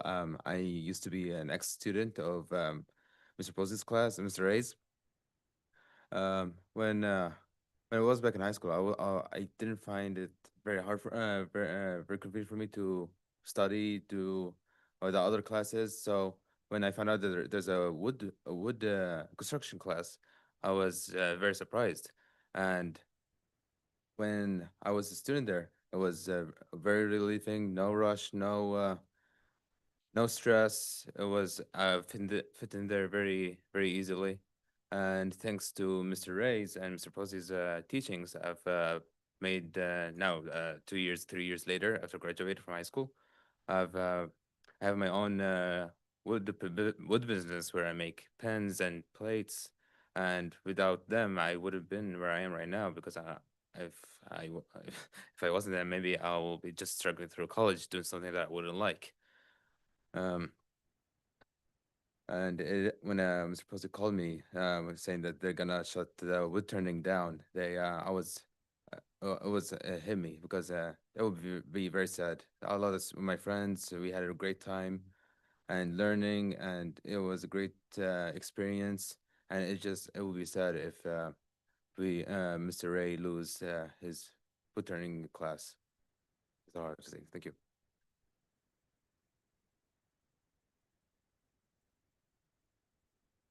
Hi, everybody. My name is Mitch Posey. I am the construction teacher at Santa Clara High School. I'm having trouble with my eyes tonight. I think I had my numbers on my phone too long this afternoon, so it's a little blurry. A couple of points I want to make in the beginning. The machines at the shop are falling apart. They're old. I don't know how old, but they're old. Tons of parts need to be replaced on them. They're falling apart. That's reality. Okay. The other part of that is Mr. Ray has been a university teacher, so he has taught at a high level. The other point I want to make is the documents that the trustees got about the curriculum. I teach all that stuff, okay? None of it has been compromised, one little bit. I teach it all in full. My program, my kids are award-winning. We've won Skills USA championships, on and on and on. So they get everything, okay? They do. running of this program with lathe turning for 10 years now is a problem. And I don't understand, just out of the blue, why that's a problem. It doesn't make any sense to me. One of the advantages of having Mr. Ray there, other than a lot of obvious ones, is that he helps me in the beginning of the school year with safety. So what happens is my classes are always full. They're overloaded, okay? And so we've got 35 kids. I can't take 35 kids and put them around a table saw and expect for them to see everything I'm doing and demonstrate everything I'm doing and be functional. It's dangerous. They'll cut their hands off, okay? So Mr. Ray takes half the group, I take half the group. He goes on machine, I go on machine, and we teach them that. Then we had them follow us and demonstrate they can do it, okay? And the last thing, can I? Real quick. Okay. The last thing is, like I said, we handle the curriculum. We've covered the curriculum in depth. We always have. I always have. And is Julie here? Adult? Probably on vacation like I should be. But Julie's a jewel. And I think the world of her. And it's not my objective here to make things difficult for her at all. To the contrary. But I just want everybody to know that. And she's been fantastic ever since I've been here. But some of these things that have been said tonight just aren't, that's not the way it is. Thank you so much. You're welcome. Okay. Are any hands raised in the Zoom? No. Okay. Then I'll close public comment. And, oh, okay.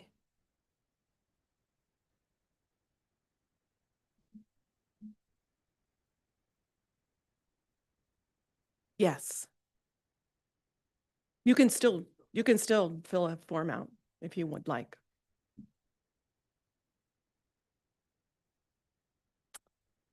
May continue with online. No, go ahead. We'll do the Zoom and then come back for the comment. Oh, are they gone? Hand was lowered. Oh, okay. And it's raised again. Okay. So for members of the public attending through the Zoom webinar who would like to speak, please use Zoom's raise hand tool. Public speakers will be called upon in the order hands were raised. There will be a 2-minute timer on the screen, similar to the one we have in the boardroom, to help you moderate your comments. To ensure everyone has the same amount of speaking time, we will have to move on to the next commenter after 2 minutes. And when your name is called, you will be prompted by Zoom to unmute. And for our tech team, do you have a timer ready? Okay. All right. And our speaker is lowered their hand again. Teresa Hernandez, if you would like to speak, can you raise your hand? Okay. All right. Our first commenter is Teresa Hernandez. I'm sorry, I'm having so much difficulty and can you hear me? Yes, we can hear you. Okay. Thank you very much. I want to speak as community member of Padres Unidos, California. And I basically want to say that I appreciate so much the service of our Dr. Waddell, superintendent. I wish him the best in his retirement and looking forward to working with our new superintendent. Thank you. Thank you for your comment. President Lieberman, that was the only one. Thank you, Mr. Rico.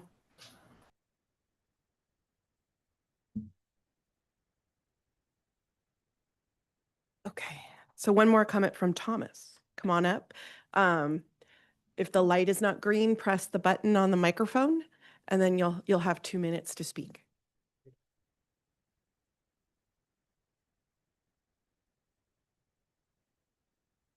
So the reason why I'm here is I'm a product of hands-on construction.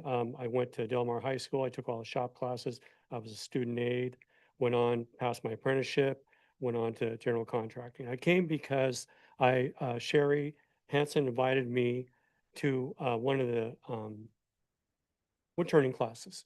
First thing I noticed, they always say when you're a carpenter, do you have all your fingers? So I do, because I'm very safe. My wife gets on me, calls me Mr. Safety.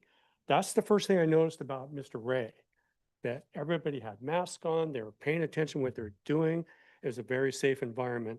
So a couple of things, again, forgive me for just coming to a meeting first time. A couple of the things I heard people talking about was like the uncredentialed teacher, Mr. Ray.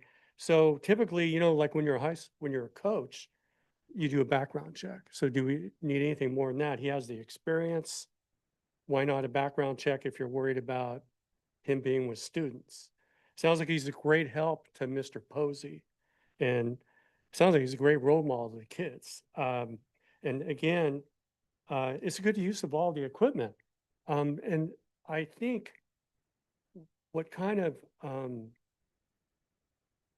what bothers me is success is always working together. And I see this up on the wall, the core values. So what better way to encapsulate the core values by the Wood Turners group working together with all of you and vice versa. So maybe think about that because all of us are role models to our kids and grandkids. I have a complete shop at home. My grandson's 3. When he's about 7, I'm going to show him how to use equipment safely. So I hope you'll think about granting what they need. That's it. I have 3 seconds left. Excellent, thank you. Okay, I'm going to close public comment and move to another round of, yes, you're in the queue, Trustee Canova. And move to trustee comment. Trustee Fairchild. So I just wanted to clarify some things if Mr. Shield could tell me if I understood correctly. We are not talking about stopping any volunteerism during the school day. That has not been a part of this conversation. What we are talking about is moving the adult after-school programs to a different location That is the desire of the adult education program, yes. and to fully provide the equipment they need to do those adult education programs. Yes, ma'am. And the reason I wanted to clarify that is my history before being on the board was I was a school psychologist for this district. And one of the things I got used to doing as a school psychologist is moving where I worked. And at one school, I had 3 different locations where I worked. And it was according to a variety of reasons, whether it be the increase of students, the decrease of students. I know that our teachers deal with that regularly as we add special ed classes here, remove special ed classes there, and we're constantly trying to find the best configuration. And it's not the best thing, it's not the funnest thing to move, but we do that a lot during the day at our school district. And so what I hear you saying about this program is it's not shutting the program down, it's not closing the program, it's moving the program to the adult education location where we house our adult education programs. Yes, ma'am. Okay, I just wanted to make sure that I understood that correctly. Thank you. Thank you. Trustee Canova. So I'm just one of 7, as I always say, because it's true. I'm one of 7. But my assessment of this is, okay, in terms of the equipment, it's a non-issue because the group says they're willing to raise money to get their own equipment. So that's off the table. It's a non-issue. So the only issue is, where does this happen? Where does this occur? And so only one of 7, but I would like input from district council on that before we make that decision as to where it's located. I want to hear from one of our own lawyers. This is informational tonight. We're not making the decision tonight. I want to hear from a lawyer that works for our district to give us a sharper picture of that issue, because before we relocate anyone, I want to understand all of that first. Now, I'm only one of 7. Again, the whole board might just go a different direction, and that's fine. I'm used to that. I'm fine. I'm fine with that. But I'm stating my opinion that for me, it would give me greater confidence if indeed it needs to be relocated and an attorney says we must. That gives me greater confidence in that decision. If it's something else, I want to hear what that something else is. The bottom line for me is this is something that has great value, obviously, and I don't want to see it damaged in a way where it can't recover from that damage. So we are a group of very intelligent people here. Santa Clara Unified is well known with great reputation. I think we can put our minds to this and come up with something that can work and that can allow this program. It may not be at Santa Clara High School, I don't know, but I think we can certainly come up with something that will allow the program to continue and to thrive. But I'm only one of 7. May I ask a clarification? Are you referring to the adult education amount of enrichment? time. Are you referring to the adult education enrichment program, or are you talking about the woodworking club? All of it. Okay. All of it. It would just give me more clarity. Okay. I'm going to take a turn. So to Trustee Fairchild's points earlier, we're not talking about stopping any of this. It's just a matter of where it will happen. As a member of the board of our K-12 school district, my main concern is making sure that our high school students are able to complete programs with fidelity and not sacrifice or not risk our standing with the state with A to G. That's our first priority, is our high school kids. We're not talking about taking away the wood portion of this program from those kids. We're talking about the adult ed programs and moving them so that they don't compromise the fidelity of our high school programs. Because of that, the only thing that's changing is where this will be held. It's going from Santa Clara to Booksur. To Trustee Fairchild's point, we move people all the time. I don't necessarily need to invest more time and resources in this when there's a very clear solution that keeps everything in their little boxes where everybody gets to have their activity and nothing gets infringed upon legally that would risk our high school kids' CTE pathway. I know we're not making a decision tonight, and I understand this is not a popular decision, but none of us got into this business expecting to make everybody happy all of the time. Sometimes people are going to leave here not happy, but we have to do what's right for the majority of the interested parties. And I think in this case, the best case scenario is maintaining our high school kids, because that's our first priority, and making it available for our adult ed to continue in a way that doesn't put those kids and their educations in jeopardy. I am very comfortable with moving the adult programs to Booksur with their own machines, with their own area to use, and keeping our kids with their Perkins funded machinery. That's where I'm on this. Trustee Muirhead and then Trustee Rotterman. So I agree with a lot of what some of my fellow trustees have just been saying about the program. The programs will still exist. It's just a new location. Nobody has asked. It sounds like Mr. Hari is a great volunteer and has been very helpful to the class. Nobody is asking him to stop. That's still available. It's at a different time than the adult ed. So there's not a conflict in the time. That Booksur Woodshop, my understanding is that's been there for a long time. So my question was, do the Booksur kids use that, or it is truly an adult ed classroom that happens to be located there. So if you're having adult ed wood construction related classes, that would be their home, right? Because that is our adult ed wood shop. Okay, so it seems to make a lot of sense that our adult ed construction classes would be in our adult ed wood shop, and then the clubs would use it through Facilitron, just like all of our other external groups sign up for space and use the wood shop equipment that's meant for the adults. So I understand why the adult ed and CTE departments are suggesting this change. It seems to make a lot of sense to me.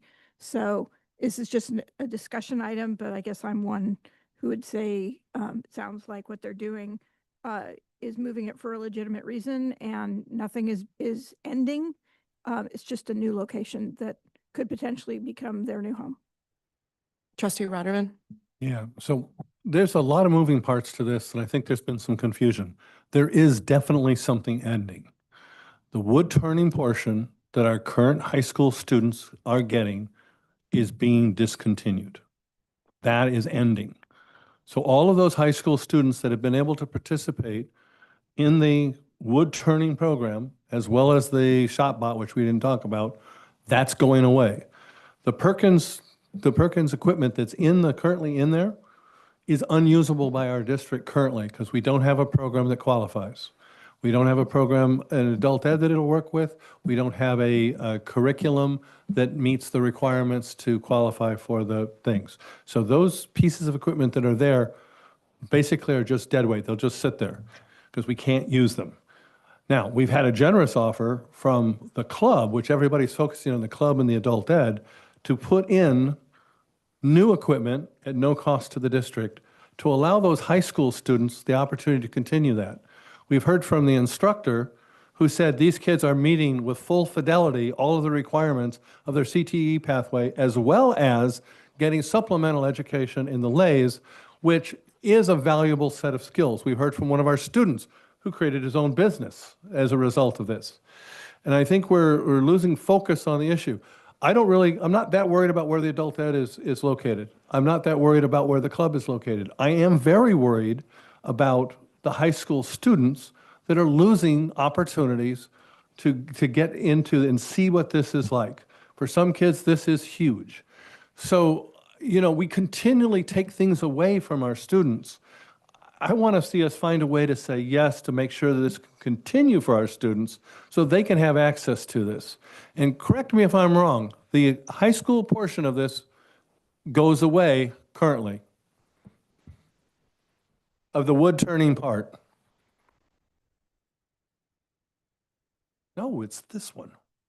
So the lathes themselves can remain there and be used for enrichment projects, which could be, if Mr. Hari was continuing to volunteer, which could be an enrichment when always you have students that finish things earlier and later. And so there could be enrichment projects. It's my understanding that only about 20% of the students were involved in the current wood turning this year, according to the documentation that we could find in Aries. And so, as I said before, we're not intending to stop that right away if the volunteering is there and we continue. One thing we have to do moving forward is in the dual, with the dual enrollment, we have to add 3D equipment into that room. So we will, over time, be adding things to it in order to stay constant with the requirements for dual enrollment so that our students can walk out of construction with college credits. So that may be when it squeezes out potentially the wood turning, when we add in the 3D equipment and curriculum that we need to add for the dual enrollment. But as I said before, we don't want to just take it away. We want to find a way to slowly, to have it be an enrichment, and potentially if we have the volunteer, or if Mr. Posey has learned from Mr. Hari over time, over the past 10 years, how to include that, that's not a problem. Then the lathes won't sit. They'll still be used. They were paid for out of Perkins funds. So I think we're talking about a lot of things that we can still work on together to make all of this happen. And really, it's just about making sure, as a few trustees have said, that we're paying attention to our high school students not losing their A to G requirements, having the opportunity to have dual enrollment, which Mr. Stam and I have been working hard on having that access for all of our students in many areas. So I don't think we're saying a no to things. I think we're saying a yes and. So I want to be really clear because I got told directly by 2 administrators that the current program, that they were not allowed, because it wasn't part of the CTE curriculum, to use those lathes. And I got told, and so maybe, because you've done the research with the CDE, is that correct? Or if that's the case, if we can continue with the high school program there, that removes most of my concerns. The issue with the lathes is the use of the lathes that were purchased out of Perkins funding by the club and the adult enrichment programming. It is not a problem for the student enrichment programming. It is for the adult ed enrichment programming and for the community club. That is where the restriction lies with Perkins. One of you mentioned if we ended up with machines in there at some point in time that were not purchased by Perkins, does that eliminate that restriction? Yes. Then we do not have to worry about that restriction for the club, because that restriction would go away because they're not purchased by Perkins. The issue is specifically because of it being the adult enrichment and then the woodworking club. Okay, because I was Okay. told pretty emphatically that the existing Construction 1 and Construction 2 program did not qualify for use under the Perkins grant because the curriculum was not approved for that. So if that's the case, if I was misinformed, and by the way, my information here is coming from a high-level administrator. I don't want to throw anybody under the bus. But if that's the case, then a lot of my concerns go away. Because my concerns are related to these high school students being able to continue to have access to that program. Can I just clarify something? Sorry. I want to make sure we stay on point. The agenda item is adult education woodworking program. And I know we ventured in, and I feel like we've gone down this curriculum route that is a completely different agenda item, and we need to stay focused on the fact that what I think that our district would like is for us to give direction on how to proceed with the adult education woodworking program. Am I correct? I was here tonight to provide additional information. I don't to even the think board. I don't even think we're supposed to provide direction. It was just a discussion item. Okay, so I have 2 more trustee comments, and then I think we're going to have to wrap this up because we've got a very long agenda and we've been on this for over an hour. So trustee Ryan and then trustee Watanabe, and then we'll wrap this up. Yeah, I just want to echo other trustees' comments. We need to be focused on what our high school students need. It is, I think the information is that it's moving an adult club to a different location, and I understand that that's difficult. We've had many of those decisions we've had to make in the last year, but I'm happy that we have a solution. Again, we've now had this come back a couple of times. I'm satisfied with the information that I'm getting that we're going to now be in compliance. And to Trustee Canova's comments, I mean, sometimes we learn more things and we do better. So the fact that this didn't come up before about Perkins and the money, it's unfortunate we didn't know before, but now we know and we need to be in compliance. So it maybe we should have been in compliance years ago, but we need to come back into compliance. And this is about the adult club, and I think we found a solution for it. So I'm happy that we'll be able to find a home for it. Thank you. Oh, thank you. So just a couple of last comments. I understand, Mr. Shield, what you had said regarding that it is the desire to move this club to Bookser, but just because it's a desire doesn't mean that it has to happen. It's just a desire. Not the club. The adult, The adult, the I'm- adult education enrichment programming. Yes, yes. Yes. Thank you for that clarification. So that's my point, is that it doesn't have to happen. You mentioned also earlier, when you followed up with the CTE, that they hadn't updated the Perkins language since 2016 or 2017. Why is it taking them so long? Because it is causing a lot of confusion. You don't have to answer the question. However, I just want to address what Mr. Jonathan, the attorney, had talked about, how we really need to have, and I agree with Trustee Canova, we need our attorney's guidance to making sure that how the language is written, that it does apply, or how it applies to Santa Clara Unified, and to make sure that we aren't missing something that would continue to allow the wood turning program to operate at Santa Clara High School. And I know there have been a lot of comments made tonight, and as you go forward, I hope that a lot of it will be taken into consideration, even though you're not taking direction from us tonight. Thank you. Trustee Fairchild? It seems like we need to give direction. So I'd like to give direction to staff to continue with their current plan that they had sent as far as moving the adult education class to Booksir, having the club sign up through Facilitron to use the facilities probably at Booksir, and then prepare and get ready for that transition at Santa Clara High School to the new equipment. And I just want to give staff the authorization. I don't think I should have to do this, to do their job. Because this is what we pay Carrie Castro, Julie Vidal, and Dr. Knabel. And so I don't feel like I have to make a motion, but I am making this motion just because I feel like. Fine. I'm going to second that motion.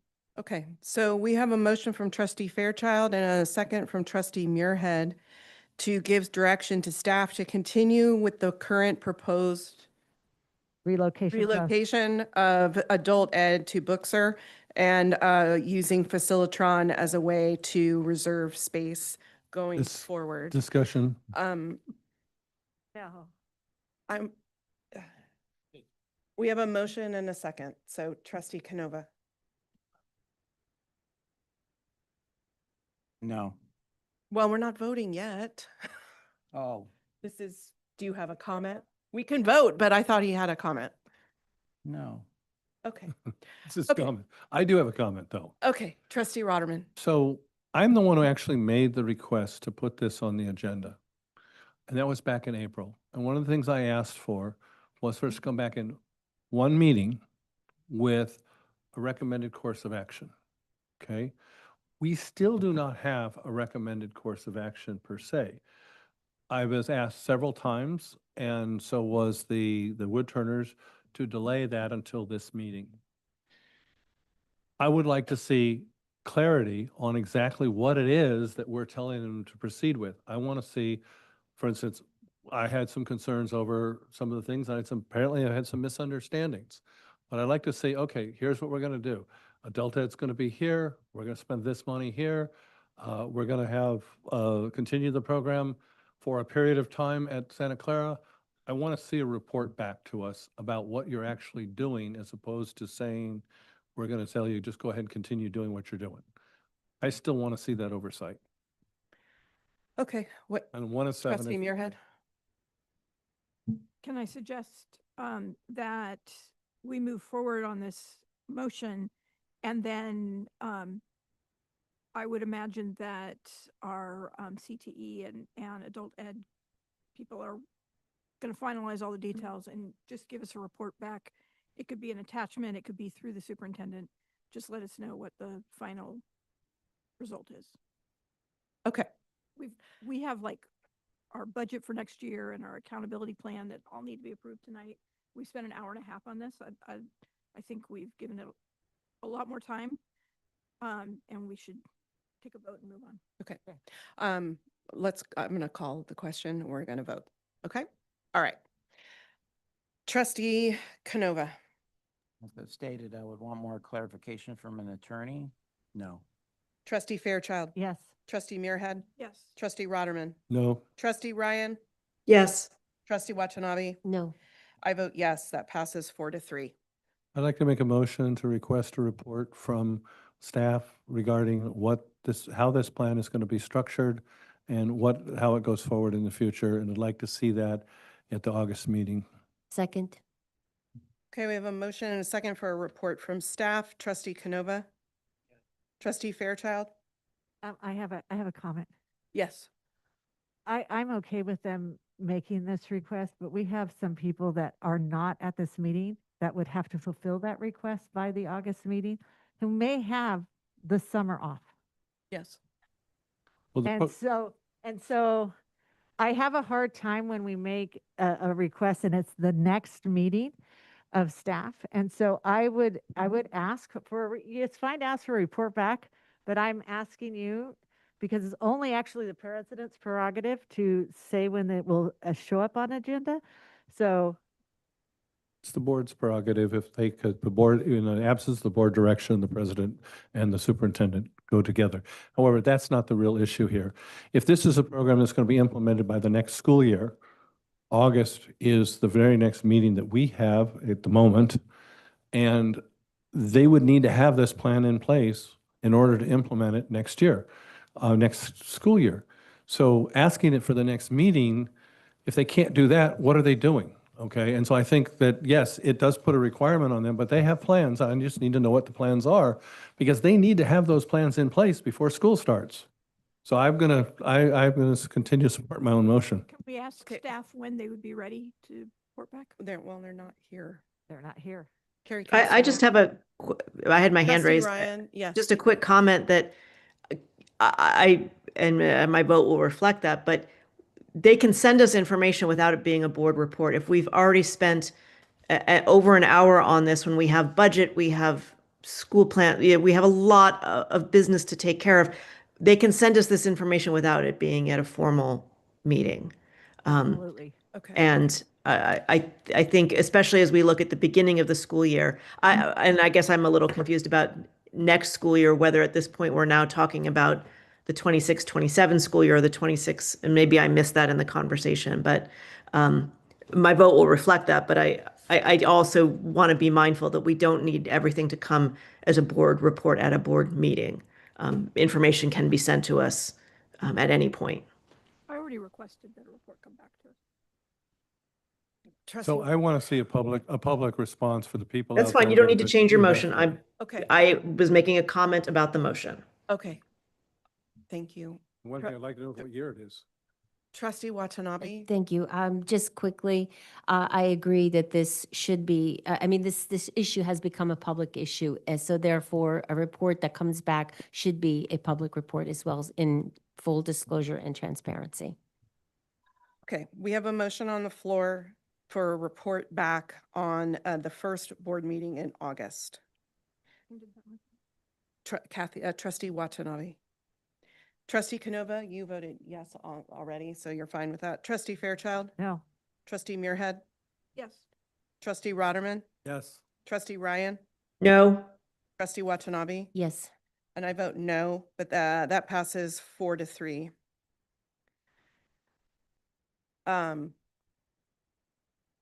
If for some reason that report can't come back to the first meeting because of summer, if Ms. Casto and Ms. Bedell could let us know, and hopefully we will be able to accommodate the fact that it is summer break.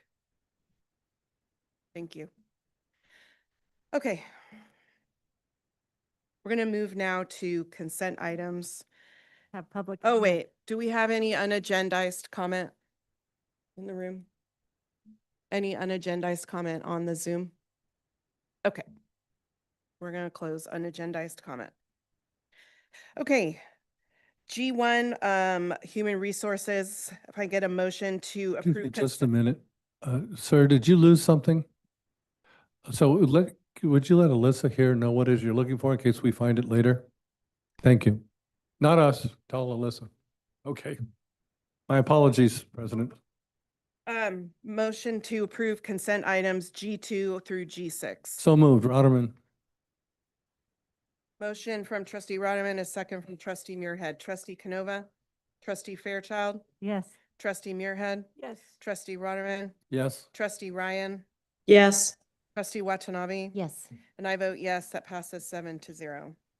Consent items H2 through H21, H23 through H27, H29 through H43, and H45 through H72. Good job.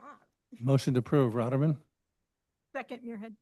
A motion from trustee Rotterman and a second from trustee Muirhead. Trustee Canova, trustee Fairchild, Yes. trustee Muirhead, Yes.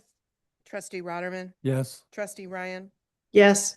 trustee Watanabe. Weren't three of those items pulled for? Yes. Okay. 22. You skipped them. Okay, just want to be sure. Okay, yes. And I vote yes, that passes 7-0. Okay, H22, amendment number 2 to the 2024-2025 services contract with New Direction Solutions LLC, DBA Pro Care Therapy. Trustee Ryan, oh wait, no, trustee Fairchild, I'm sorry, you pulled this item? Yes. I get nervous when I see that we are using outside agencies to fill staff positions to the tune of $1.1 million. And we don't have an itemized list of those staffing positions. And so what I would like to have happen before this, I would like this to come back. We're going to have a special board meeting if this is okay. I would like to have this come back with a list from ProCare of everyone they sent over. We have we spent $1.1 million on outside staffing to come into, and who were they? That's a lot of money. And should they be part of any of our unions? And then, should I go to 44? No. No, because that's Okay. not the next one. All right, so I guess I would like to make a motion to have this come back at the next meeting with an itemized list of what this $1.1 million was spent on. Okay, so if I could just make one statement, which won't answer your question, so we can definitely do that. The original agreement for this year, 24-25, was approved by the board in June of 2024. So we estimate, what we're going to need, and it was in the amount of $750,000, the original item. The first amendment was approved on the board, by the board on April 24th, because we knew we were going to need more services. We've had staff on leave and a need for more and not the ability to hire some of the positions that we were looking for. Even through ProCare, we had trouble. The amendment that you got this time, which was not clear on the admin summary, and I apologize for that. We are working on giving you more information on the admin summary. The amendment number 2 is not something we've already spent. That is the additional $50,000. It is actually for ESY.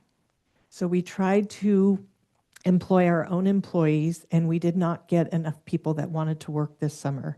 So the $50,000 for Amendment 2 for the 24-25 is actually for ESY this year. So we haven't The actually, $185,000. we haven't actually, thank you. You want to go up there, and Kathy has actual detail of people. So it was for ESY additional. So we have not actually, I will say we have not, but ESY started last Friday. So we actually have done a few days. It's a yes and a no. Typically, we get 3 or 4, depending on the amount of students that have speech services. We get our own staff to do the ESY. Fewer staff are wanting to do ESY, itinerant staff, so we end up having to hire contractors. So this year, we had to hire a full-time or a full FTE for speech therapist, as well as 2 SLPAs to support that, because we only had 2 speech therapists that were willing to work the CSY. We didn't anticipate that. That's fine, but that's only $185,000 of a $1.1 million contract. So I would still like to get a detailed list of every staff that came No out. problem. We can get it for you for the 1.1. next 6 years if you want it. I mean, they have it. Okay, I am concerned when we are contracting with outside agencies to the tune of $1.1 million. For, No problem. Can we go ahead and approve this today? no, I would not feel comfortable with it. Yes, fine. I would like to see, because even 185,000, that's pretty pricey for one SLP and two SLIPAs for ESY. It is. I want to see their hourly rates. I want to see it. No problem. So I have a question. So is there any time sensitivity to this item? Will any kids be denied service as a result of us delay? We won't be able to fund the ESY services. ESY has Well, they've already started, But I so mean, it they- would come back as a ratification is what Yes. would have to happen. In other words, we'll be doing it, but we will bring it to you after the fact because it started on Friday. Already started. Okay, is there a compromise in here where we approve what is in progress and then abate the rest for a contract extension? I'm a little uncomfortable with us saying we're not going to approve it right now because we have concerns over it, but we're going to do it anyway. That's what I heard, and maybe I heard incorrectly. Well, we have to provide the services to students. That's a legal responsibility. So I'm going to make a motion to approve. You can deny. Well, Shoot we, it down, we but- have, we have a motion on the floor from trustee Fairchild to bring this back with more information. So we have to see if, is there a second for that motion? Can we approve it and bring it back for more information? Will that satisfy you, trustee Muirhead? Let's do that. Okay, so To approve and then ask staff to bring back more information to the board with what this money is being spent on. President Lieber, if I heard Still very correctly, the comfortable. first motion failed for lack of a second. correct. So a new motion's made. I'll second the new motion.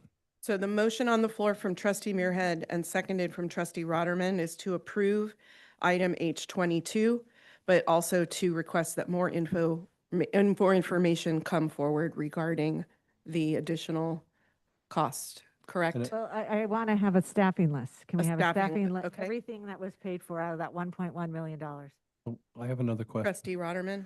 Yeah, so we approve it today. We go ahead and start moving forward. You come back with the list. We're upset at it or whatever. And we decide we want to cancel the contract as of that moment in time. Can we do that? Or are we stuck with a specific term? I haven't read the contract well enough to know that, and it isn't really present here. We have a 30-day window in which we can cancel services. So if it And turns then out. all those that we're- services for students on IEPs will not be. Okay, so their jeopardy right now is a 30-day extension on the contract, because if we, even if we approve it, we can then cancel it after a 30-day notice. Is that correct? Mhm. Thank Because you. it isn't just for speech therapists, it's for speech therapists, for school psychologists. I'm just trying to address trustee Fairchild's Geologist. concern about approving it now. We're approving not the entire thing, but the next 30 days worth or days after the report's back. Trustee Muirhead? Correct me if I'm wrong, we're opening ourselves up to huge legal issues if Yes. we don't provide these services because they're in their IEP. Right, we have to do it. Correct. Okay. Okay, so the motion on the floor is to approve H22 and also to request a staffing list with other information regarding how the additional funds were spent, correct? No. Oh, all of it? Okay, That all of it. $1.1 Okay. million, that's The whole contract with amendments. Okay, for the okay. year. President Lieberman, would it be okay if we emailed you all that list rather than wait for another board meeting? It would be fine for me, trustee Fairchild and trustee Muirhead. Trustee Rotterman, you were the second on I'm the fine with motion? it. Okay, I just wanted to find a way to comply with the law and still respect trustee Fairchild. okay, okay. Trustee Canova?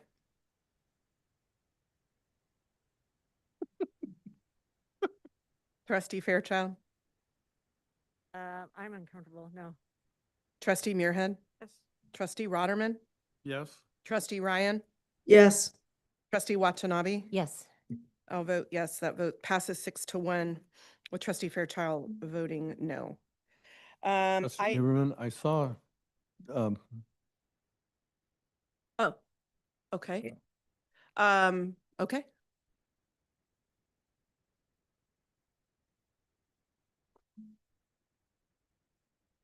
We have public commenters, so reminding members of the public who are attending through our Zoom webinar to use the webinar's raise hand feature to raise your hand. We'll call on you in the order that hands are raised. You will have 2 minutes on screen for your comment, and at the end of the 2-minute period, we will have to move on. Our first commenter is Teresa Hernandez. You should be prompted to unmute now. It has to be on this agenda item. Hello, my name is Teresa Hernandez. I am a teacher for Santa Clara Unified School District, and I am a teacher who is working summer school program at George Main Elementary School this summer. I was surprised to hear the amount of money that Dr. Fairchild said was being spent on outside contractors to provide services to kids who need it that are not district employees. I'm curious whether those outside contractors are getting a higher hourly wage than the regular employees. It's just a question, but that is a lot of money. But I also do agree that students who have IEPs are entitled to have their summer services. Thank you. Thank you for your comment. President Lieberman, that was the only one. How do I? Thank you. Do we know the answer to her question, or is that something you would have to provide? Each contractor is individually, so each individual is paid differently, just like each an employee. Has a different rate. Based Okay. on the years and experience. Okay. Okay. Do we need to re-vote? Theoretically, you're supposed to always have public comment before the vote, but if no one's going to change their vote, I think we probably could move on. Okay. Okay. Okay. Item H28, the third amendment to the lease agreement for the Homesteaders 4-H Club. Trustee Ryan, you pulled this item. Yeah, but I'm not, I know this was discussed in closed session, so I don't know, I don't think we're, So Trustee Ryan, can I help you with the motion? yes. I move to approve the third amendment to the lease agreement for the Homesteaders 4-H Club for 1 year. I will second that. Okay. We have a motion from Trustee Muirhead and a second from Trustee Ryan to approve the contract with the Homesteaders 4-H Club for 1 year. I think it is provided for 2 years in the agreement, but you would like to do it for 1. Okay. So Trustee Canova, Trustee Fairchild. Yes. Trustee Muirhead, Yes. Trustee Rotterman, Yes. Trustee Ryan, Yes. Trustee Watanabe. Yes. And I vote yes, that passes 7-0.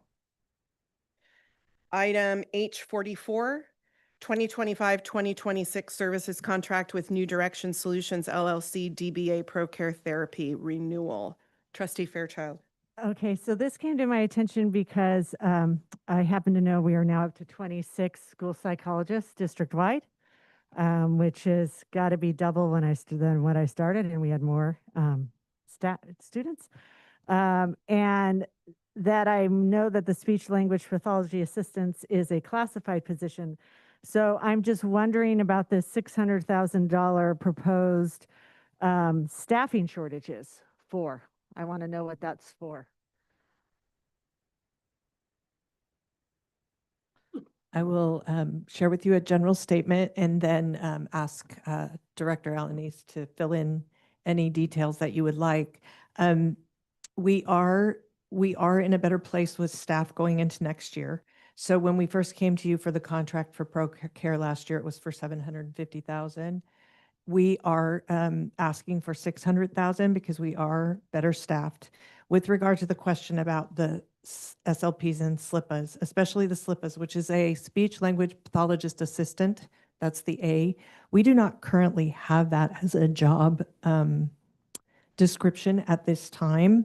And so the SLPs themselves last year asked about adding SLPAs because it helps them to finalize things like they have provide a tremendous consistent support if an SLP has to be absent from the classroom or from the service at the time.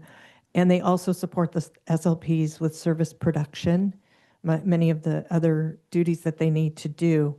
Our plan is to spend the time this year to work with HR to create our own description for SLPAs. So I think back toward the beginning of the year, actually 5 years ago, we were given the permission to contract for 8 SLPAs or SLPAs because we didn't have that position. We've never gotten up to 8 because they're hard to find. So we are aware of this. We are going to work on a SLPA job description so that we can employ our own SLPAs instead of contracting out. For psychologists, I will let Dr. Kathy Alanis, Director Alanis, answer that with regard to our number of psychologists. So this last year we had 25, and it's true, next year we will have 26. Part of that is we are having a tremendous amount of students who are having some significant mental health challenges, and we're going to be asking our school psychologists to provide not just group, but also some individual level 1, tier 1 services for students. And so they'll have to have the capacity built into their day to be able to do that. Are we not using our other counselors on school sites, or are they?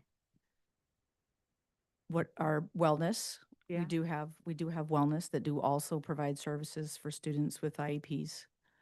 We also have the ERMS therapists who provide upper level, tier 4, tier 3 services for our students, but we still have a tremendous need for students. We have students with IEPs on wait lists every year. Students with IEPs get priority? 100%. We So do why not aren't they have the getting our staff. priority? We do not have the staff capacity to do that. Hence, trying to work with our school psychologists to bridge some of that gap. I find that answer interesting. So I'm a little confused. Who approved the SLPA? I mean, like, did this come to the board that we were going to start this you said 5 years ago?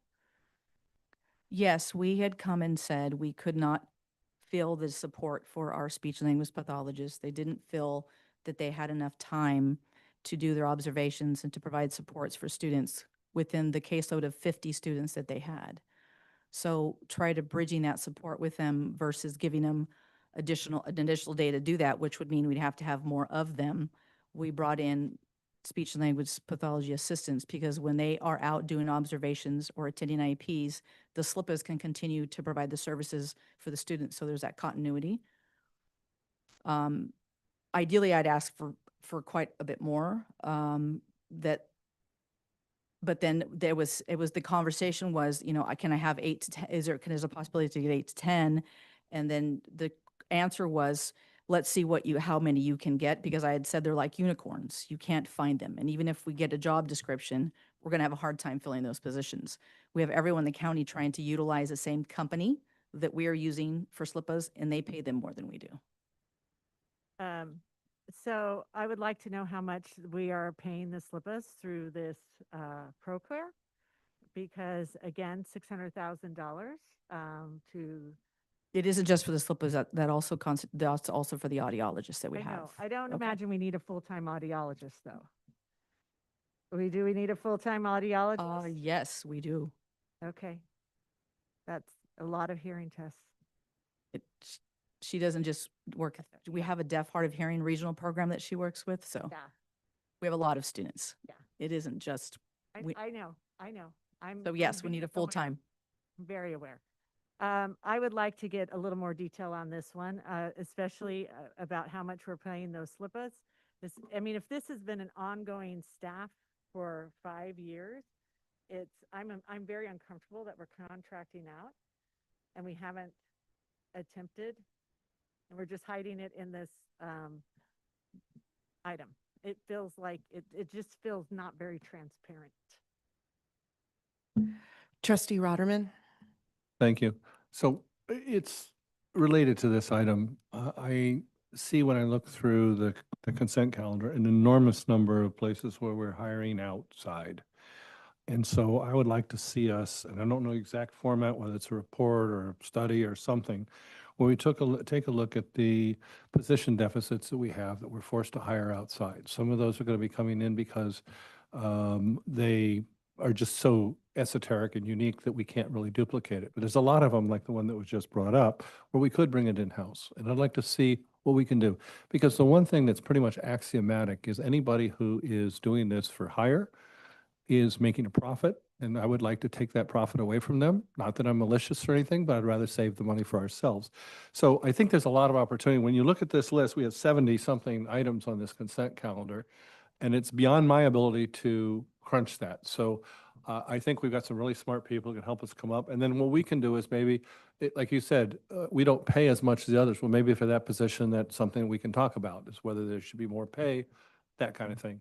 But at any rate, I think there's an opportunity, particularly since we're deficit spending, this might be one of those places where we can find a few dollars to reduce that situation. Thank you. Anyone else? Okay. One, what, Need a motion to approve? yeah, well, yeah, one of the things that, to Trustee Rotterman's point, that I'm concerned about is that, I know in the CSEA, CBA, we need to make sure that we're not giving district jobs. We're not farming out district jobs. And so if these jobs are things that should go to union members, then I want to make sure that we're honoring the contract. And I understand if there's just nobody to hire, there's nobody to hire. And I know, these are like unicorns. You can't find these people, but I just want to make sure that, we're making a concerted effort to follow what's in our contracts, that, these jobs should go to union, our union partners. Dr. Motion to approve. Gonzalez, did you have? Sorry. So just a comment, President Lieberman, we have started having the conversation with President Alapin about the SLIPAs and creating a job description for that. So that's in the works. Great, thank you. That actually started with President Lynn. Oh. It started that conversation, and actually, this would actually be the 6th position that I've created so that we don't take CSEA jobs. Beautiful. That's wonderful. What? You Motion need to some- approve. Hold on. Sorry. I'm Oh, determined. I know. I thought Trustee Canova had, oh. Nothing to do with this. Oh, okay. Yes, Trustee Rotterman. I'm just going to say a motion to approve. Okay, motion. Second. Okay, motion to approve from Trustee Rotterman, a second from Trustee Muirhead. Trustee Canova, Trustee Fairchild, No. Trustee Muirhead. Yes. Trustee Rotterman. Yes. Trustee Ryan, Yes. Trustee Watanabe. Yes. And I vote yes, that passes 6-1. And I want to hear what Jim had to say. What does Jim have to say?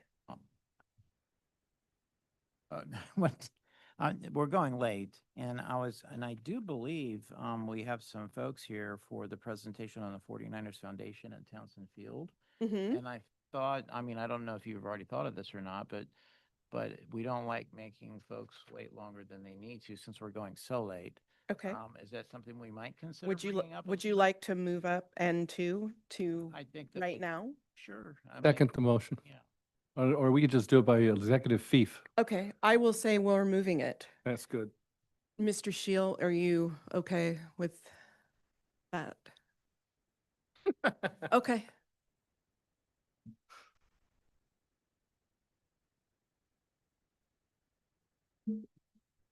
So I think, Michelle, can you let them know? Can you let them know? Yeah. Okay, thanks. So, good evening again. Giving you a little bit of backstory here. A couple months ago, I received a call from Trustee Fairchild letting me know that she had heard that there was a group of individuals who were interested in speaking with me about the possibility of a community benefit project on one of our school district campuses. And the organizations that she had mentioned was the 49ers and the 49ers Foundation. And so she asked them if she could give them my contact number. Of course, I said yes. And that then led into and started a series of conversations over the last several months that brings us here to where we are today.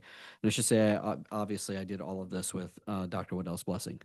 And so the nature of this is we have some very historic events that are happening, and I'm not going to go all into the slide presentation because I don't want to take it away from the team. But we have some historic events happening within this community, and as the result of those events, there is an opportunity for some community benefit projects. And we have identified a potential project on Townsend Field. With us here this evening, of course, she needs no introduction, but Michelle Healy, Director of Facility Development and Planning. Glad that she is here this evening. Thank you, Michelle. Also here this evening with her is Justin, I apologize if I say anybody's last name wrong, Justin Prettyman, Executive Director from the 49ers Foundation and Vice President of Philanthropic Strategy. We also have with us this evening Ruth Shikata, Vice President of Government and External Affairs for the Bay Area Host Committee. We have Ellie Capel with us this evening, Vice President of Corporate Communication and Public Affairs for the San Francisco 49ers. And also Elijah Lefkow, I hope I said that correctly, Elijah. Senior Manager of Public Affairs and Community Engagement, also with the 49ers. Michelle and Justin are going to run through the presentation and the high-level overview of what a potential project could look like on Townsend. And then the three of us will be available for any questions from the board. We are not seeking any board action this evening. What we are seeking this evening is potential direction from the board to continue to move forward with the planning in an effort then to bring back a full project scope to the board for its consideration in August. So there's a lot to do, as you're going to hear shortly, but that's a little bit of the background of the situation. And with that, I'm going to turn it over to Michelle. Great. Good evening, everybody. Tonight, as Mr. Shields said, we have been working on this for quite a few months now and talking about all the different possibilities. And I think, I know I'm excited about it. I know the 49ers Foundation is excited about it. And so we will just be giving you a brief overview. There's so many more details that we need to dive into after this meeting. So we'll do a quick overview of the 49er Foundation and everything that they are already doing for Santa Clara Unified. Review the project, potential project, the cost sharing approach, the timeline, and the next steps. And with that, I will turn it over to Justin to talk a little bit about the history of the foundation.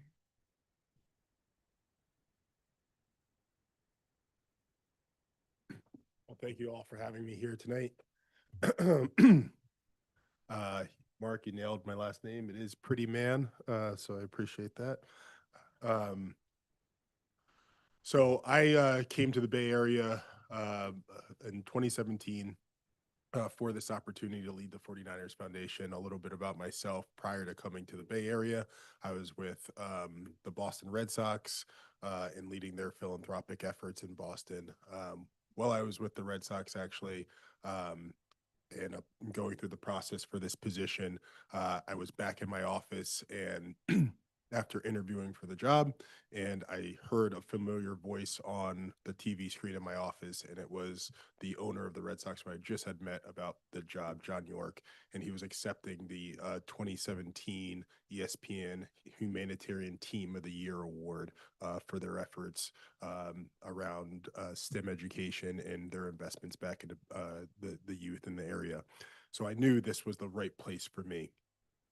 Fast forward to the moment in time, I get to work alongside some of my colleagues who Mark mentioned, leading our efforts in the community. So I'm here representing the 49ers Foundation in the capacity tonight. For those not familiar, the foundation has been around for next year will be 35 years. And to date, we have invested over $70 million back into Bay Area communities to support our mission to educate and empower Bay Area youth and beyond. Something that we're incredibly proud of. We are the largest foundation in the National Football League in that respect. advance the slide, but I'll do that.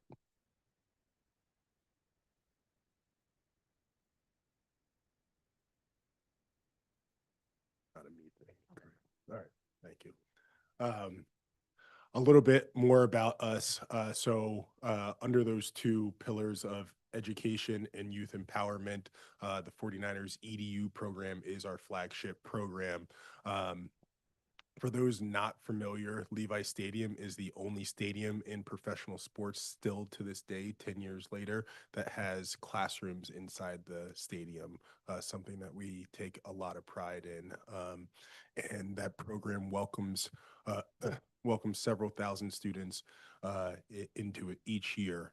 We are very, very proud to say that since its inception, we've welcomed over 17,000 students from Santa Clara Unified School District. And you can see right up there that the total service number is about 200,000. So Santa Clara represents a strong portion of that percentage and that impact. I know, Dr. Waddell, you came and saw the program yourself. You can advance the slide. Thank you. And I believe it was in 2019, well, excuse me, I'll back up a little bit. In 2014, when we officially called Levi Stadium our home, in addition to building those classrooms, we also launched in partnership with Santa Clara Unified School District and our partners at the Silicon Valley Education Foundation. We launched the STEM Leadership Institute. That program is a unicorn in sports, meaning it's a rarity that you see an investment of this magnitude.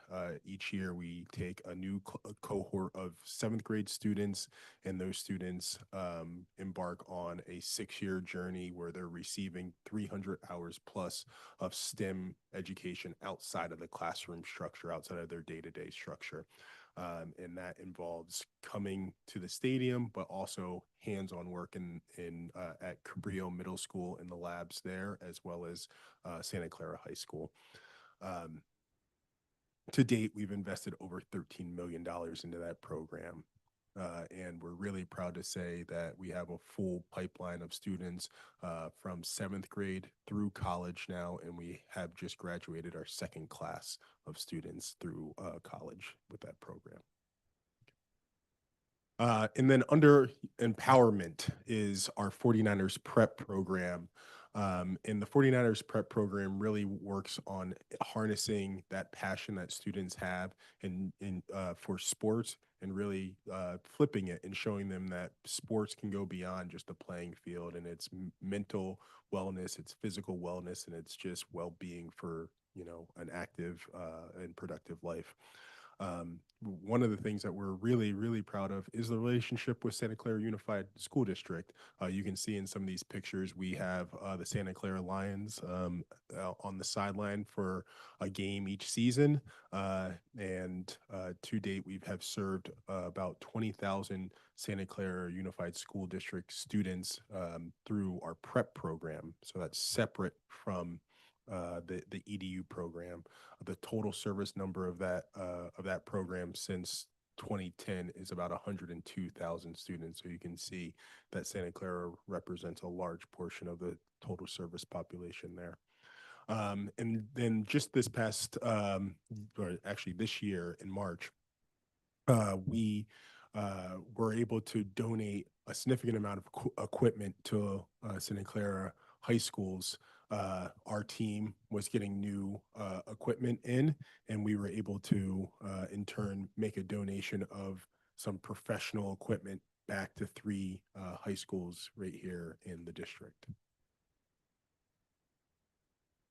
And then, though I'm here representing the 49ers Foundation, the team at large has a commitment as well as, we live here, we work here, we play here, and we're incredibly proud of that. And we've had, just over the past 2 years, we've had over 20 players come to district schools, read to students, and spend some quality time with them. Last year, we welcomed students from Cabrillo to join NASA and some of our 49ers alumni at a day at Levi Stadium. And then if you come to a game, you would know that we are very fortunate to have the opportunity to honor teachers at every game through our Teacher of the Game program, and we have honored 2 educators from Santa Clara Unified and a number of students and coaches and student athletes through those programs on the field in front of 70,000 supportive fans. And then, as Mark indicated, this is just a really unique moment. I've been in professional sports my entire career, and at this intersection of sports and philanthropy my entire career, and I have never seen anything like this. One stadium is going to host the 2 biggest events in all of sports, starting with the Super Bowl in February and followed by 6 World Cup games in June and July. With that excitement brings an incredible opportunity. And it brings an incredible opportunity to this district and to our region, and one that we've been preparing for, at least from the 49ers Foundation, for some time. And knowing that these games were coming, we took a strategic approach a couple of years ago to start tucking some funds aside so we could make an impact and leave a legacy in the district for generations to come. And as Mark mentioned, Ruth from the Bay Area Host Committee is here, and the Bay Area Host Committee has an initiative, part of these games coming, which is their Sports for All zones, where they will be building 9 playing surfaces in the 9 counties across the Bay Area. Obviously, the one that we have the most interest in and seeing through is the one right here in our backyard.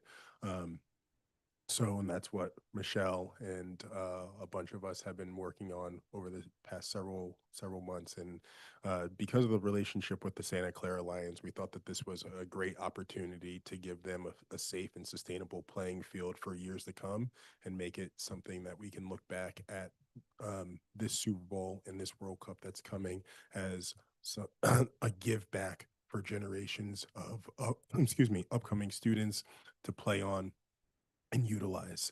I'm going to pass it back to Michelle to take over the rest of the presentation.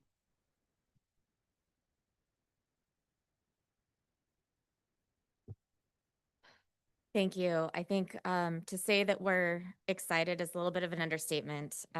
This is a project that now it's been kind of on our shelf for a while. Ever since we did our facility assessments, we've known that the Townsend Field has needed upgrades, and we just weren't there yet. And so with this project, we would be installing an artificial turf field and the synthetic track. And that allows us to have more sports than just football on this field. It would allow field hockey and soccer and other field sports. And that's why we're planning the artificial turf field, so that it can be used throughout the year, rainy seasons, winter. It allows our sports teams with Booksir, as well as our extra users who rent the field, and our PE classes to use the field year-round. I want to say Justin Ponzio, the principal of Booksir, is online tonight supporting this project, as well as the PE teachers. When I first mentioned it to them a few weeks ago, they were very excited to have some all-weather surfaces out there and some improvements to the stadium. So with this, we understand that this project and artificial turf does require a replacement in 10 to 12 years. And so part of this project will also be analyzing how we can set aside funds in the future or starting now to be able to either renovate that, or working with existing partners, future partners, to set aside funds for that replacement. In addition to the turf and synthetic track, we know that DSA will require additional ADA upgrades and potentially structural assessment of the WPA built stadium. So that is quite an old stadium. It's all concrete. So our plan is to hire some experts to look at it and tell us what we can do, what we can't do, because we know that we'll have to do some ADA upgrades to those, as well as potentially toilet rooms and accessible path of travel.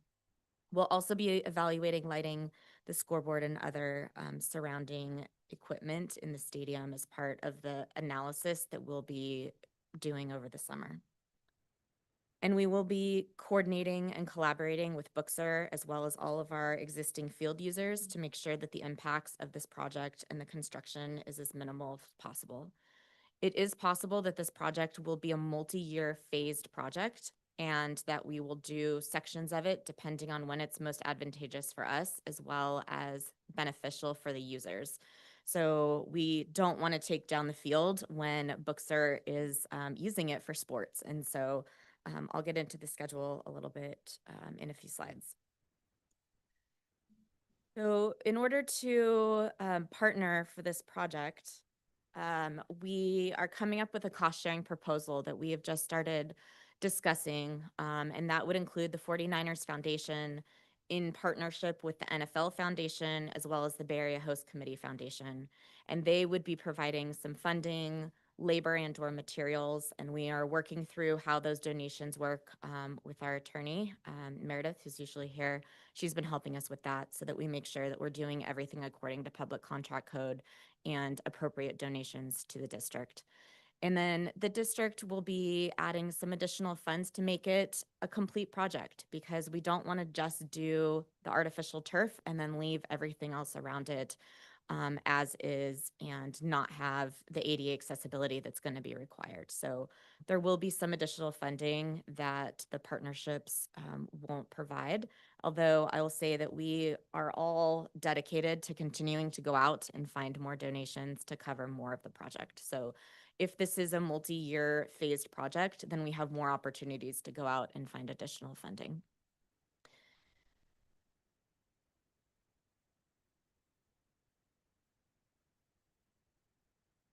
If the board would like us to continue these conversations, then our idea would be to hire an architect almost as soon as possible. And that would be a soft cost that the district would incur.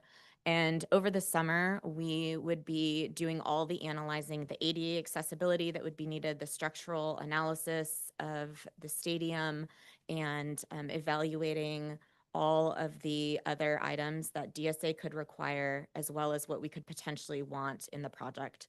We would have cost estimates and figure out what a phased construction project would look like or a phased project would look like. And our plan would be to bring that back to you in the fall with the plans, the cost estimates, the cost sharing proposal, and a draft agreement with the 49ers Foundation, as well as other entities that may also be contributing funds, materials, labor. And that would all be to have a large community event at Townsend Field just days before the Super Bowl. So that's really, we'll have some many people there. It would be a great opportunity to get Booksir on the map and celebrate all of the future construction that's going to be happening. And if we could get our plans done for the field, ideally we would start construction in the spring for the artificial track and synthetic, or the artificial field and synthetic track, talking to the PE teachers.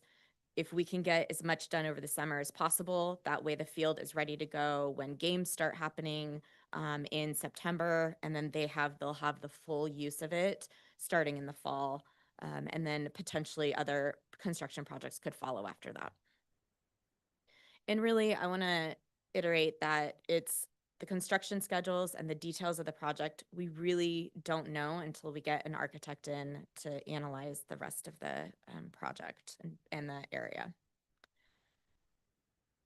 So next steps, I covered this a little bit, but basically hiring an architect and then defining what that scope of work looks like, what will be required, what's nice, creating those cost estimates so that we can come back to you in the fall, early fall, with the draft agreement and draft project. So with that, we will take questions. Okay. Well, this is incredible. Trustee Canova and then Trustee Rotterman. Well, this is very exciting, really exciting, obviously. So obviously I support this. Did I hear correctly that Vicky started this process? Did you initiate this? I wouldn't say I initiated. I just was board president at the time and would meet regularly with Josh. Not regularly, like every few months, just check in on I just things. wanted to say, awesome. How well Um, done. I expect my name. No, just kidding. But- I'm just kidding. No, no, I was just like the intermediary. The exciting, gosh, just what else can I say but exciting? There's nothing else. I support it. Let's do it. Trustee Roderick? Yeah, we've been very fortunate. The 49ers have been very good to this school district, and a lot of the projects are there. And this is an amazing opportunity. So I don't want it to look like I'm looking to gift horse in the mouth, as the phrase goes, but I think that's part of my job. So there's a couple of questions I have. This is a very generous donation, and in some conversations with some other people, there was a comment about wanting to enter into a separate agreement, not this one, but a separate agreement with some ability to operate programs at Townsend Field by the 49ers. So when we do this, I know we're planning. So when we do this, I'd like to know a little more about that particular thing. Secondly, I think probably everybody's aware, but the light standards that are there are totally and completely obsolete. So if there was something I heard you say about a lit scoreboard, I'd love to see if we could do something with the light bulbs. Maybe that's a possibility, maybe it's not. DSA is rough on that. Also, I'm concerned about, as we progress this, I'd like to be very cognizant of the fact that we do have community partners in there, most notably the Lions. And I know the Lions are somebody that the 49ers are very fond of. Matter of fact, they made a huge donation a while back to the Craig and Linda Connolly Field House in 2008, where they completely outfitted it with gym equipment, et cetera. So I don't think that'll be a problem, but I want to make sure that we look at that and make sure that they currently use the field house, the backside of the stadium to store all their equipment. Their offices are there, and they would need someplace, if we remodel that, to do that, as well as fields to practice on, so those kids continue to get an excellent opportunity. And then the other one is, obviously, I always want to see the numbers, and so I even sent Mark wherever he's hiding.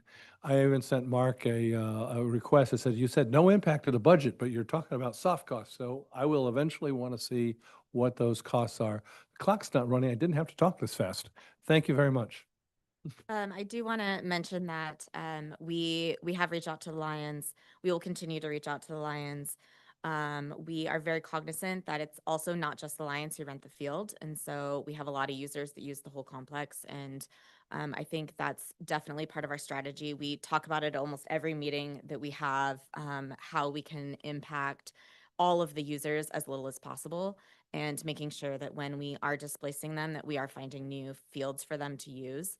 Going back, we have talked a little bit about what it would look like if the 49ers were to use the fields after it's constructed. And I will just say, I've been very clear that our needs come first and our current users' needs come first. And that if we can work you into the schedule behind that, that's great.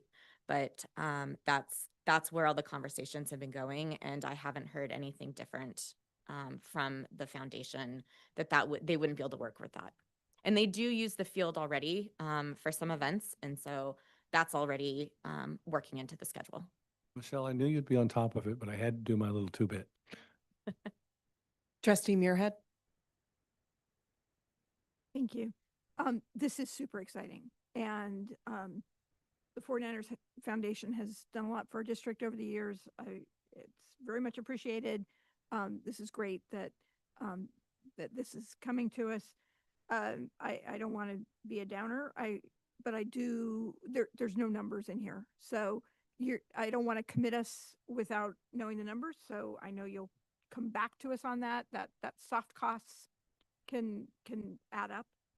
And the other thing I wanted to ask about was the schedule.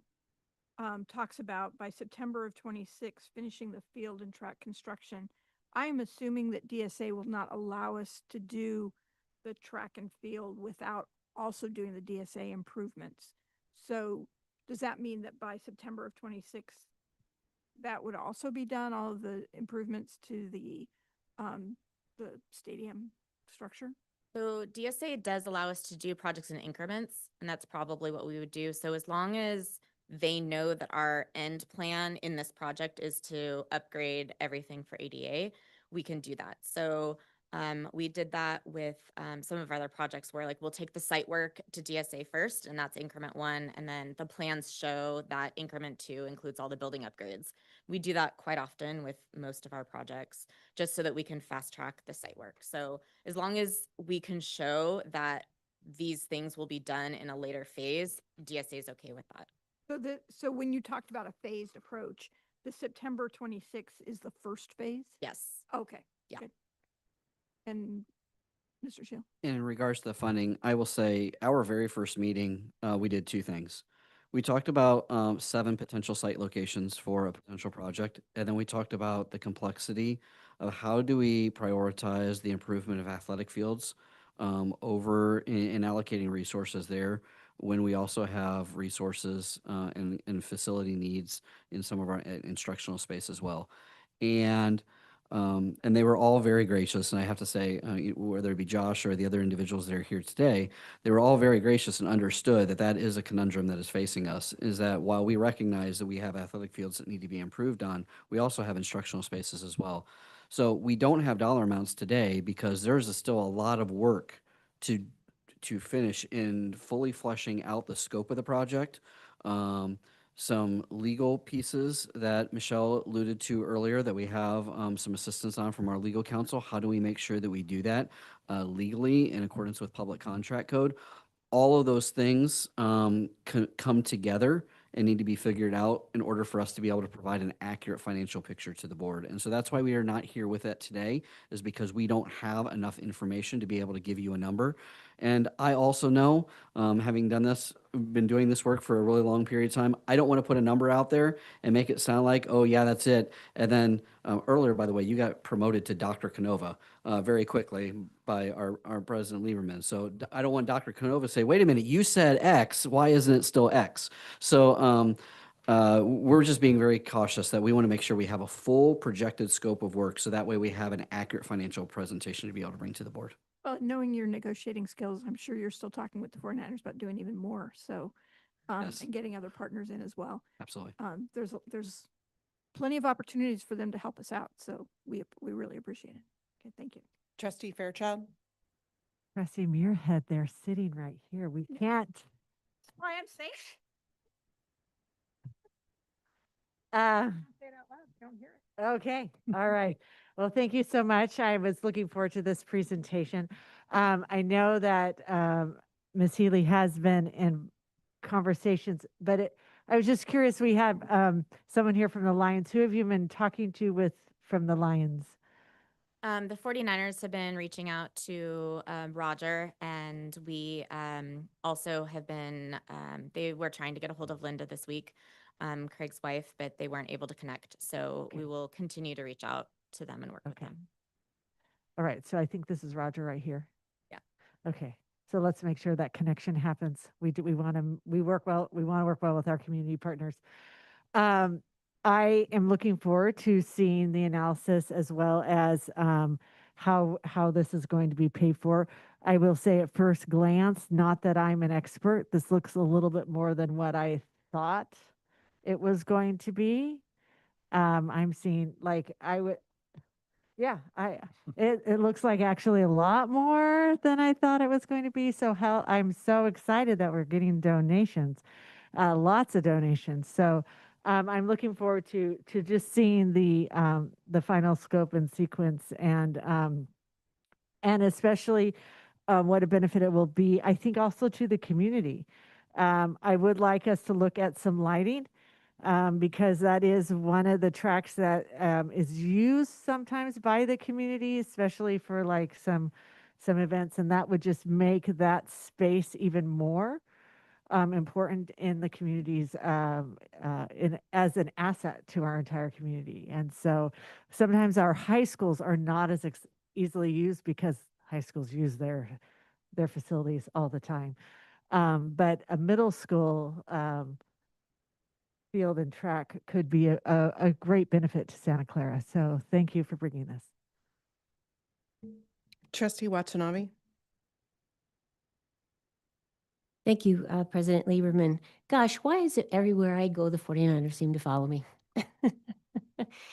Anyway, Thank you for being here this evening. I do have several questions, and I have my first question has to do with the Townsend Field and the fact that it is a smaller field, and there's been reference to the fact that it'll be a multi-purpose field. So I'm wondering if, as a result of that, does it need to be bigger? And as a result, then will it demand that the stands, which includes the Lions office, their lights, snack shack, field house, and the tennis courts, is any of that going to be impacted or demolished? What is the environmental impact by using synthetic turf? And that's also a concern because the County Board of Supervisors, unfortunately, they didn't pass a ban on the synthetic fields, but at the same time, there is a lot of concern about health issues as well as PFAS. Emanating from the turf. So, I mean, the Levi Stadium doesn't use synthetic turf, so why are we using it here? Townsend Field has been using reclaimed water, which has been installed by the city, and that took a lot of resources. So now what's going to happen to that? Is it going to be wasted? Will the project remove the stadium lights that were just repaired and donated for a cost of $30,000 by a private party? The Elmer Johnson Field, which is adjacent to this field, will it be impacted by construction, vehicles, and not used? And will it be redone as well? Is that a consideration? The PE classes from Bookser and Washington Open, will they be impacted? And regarding the soft costs that is stated, is there a cap on that? And finally, how much dollars do the 49ers plan to donate? And I'll have some more later if I get a chance. Thank you. Great. I think a lot of those are all really great questions. And I think a lot of the answer, unfortunately, tonight is I don't know yet. That's part of the due diligence that we would be doing over the summer, is looking at the field, looking at the improvements.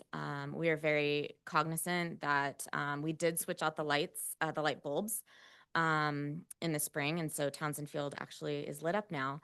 But the lights at Elmer Johnson are still suffering. And so we can't do anything there without switching out those poles.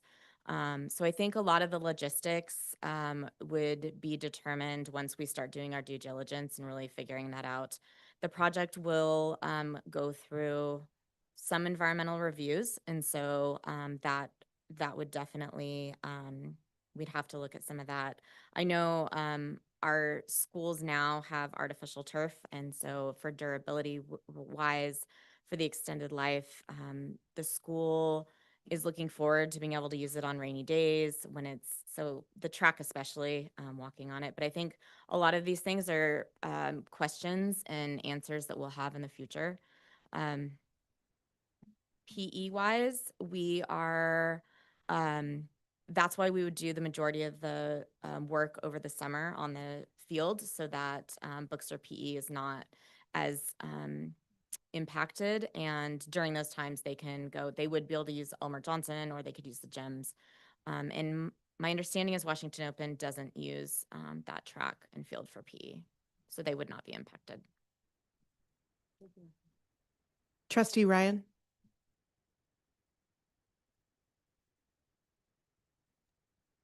Yeah, thank you. It's very exciting to think about this project. These great sporting events and the people who are involved with them, bringing such a great improvement to one of our schools. Very exciting. I heard about it a little bit before, so I'm glad to hear it's coming before us now, so we can start to talk about it. I share the concern with wanting to know what costs are going to be involved, getting a little bit more detail on that. And, because there might be ongoing costs, and we know that we have a challenging budget picture. So we just want to get a better handle on that. But I think it's very exciting. And thank you for staff and for our partners in putting all of this together and really bringing something great to the students of Santa Clara through the partnership and through these great events. Thank you. I do want to comment that any project, as of most of our projects, construction projects, this would have no impact on the general fund. for construction costs or soft costs or any of that. That would all be paid for out of capital facilities dollars. And then once we put in the all-weather track and the synthetic field, we might actually be able to rent it out more. So Oh, we could great. see more money coming back to the district that then we could potentially put into a sinking fund to potentially pay for that replacement in the future. Fantastic. Thank you so much. You had said that Mr. Ponzio was online. I wasn't sure if he, as principal at Booksir, had any comment he wanted to make with regard to I don't want to put him on the spot, but if he wanted to speak about the project, I wanted to give him that opportunity.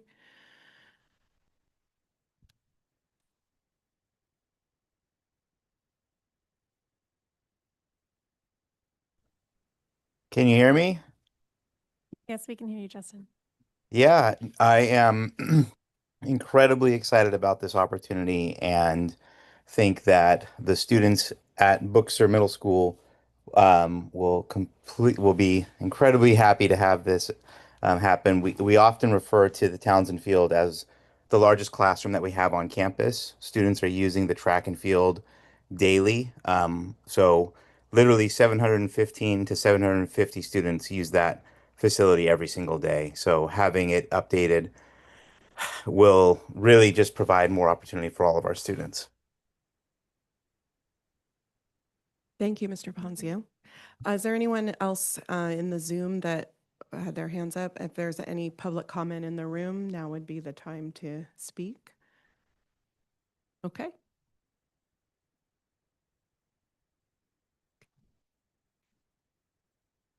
Good evening, Roger Young, Acting President, Santa Clara Lions Football. Timing is hard. We just lost Craig Conley Memorial Day. And after that, I became acting president.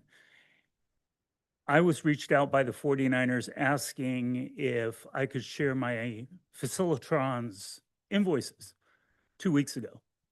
And then communicated that, oh, we're going to be making a donation. It should help a lot. And I thought, nice. 2 days ago, or no, yesterday, was the first time the 49ers reached out and asked for Linda's phone number. So this is all coming on real quick in a really hard time. And over and above that, when you look at Townsend Field, you look at it's not the newest house on the block. And as you go down Monroe Street, there's a lot of no new houses, historic houses like Washington. And that's what we look at. We want to keep the true culture of the community together with modernization. And we'd love to have some of that in there. And we'd love to work together to figure out what's going to work out really well for both of us and for the school. It's a trifecta. It's all three of us. And that's what we look forward to. So God bless. Thank you so much. Okay, Trustee Canova. Yeah. Oh, there's another one. Sorry, there's a public comment in the Zoom.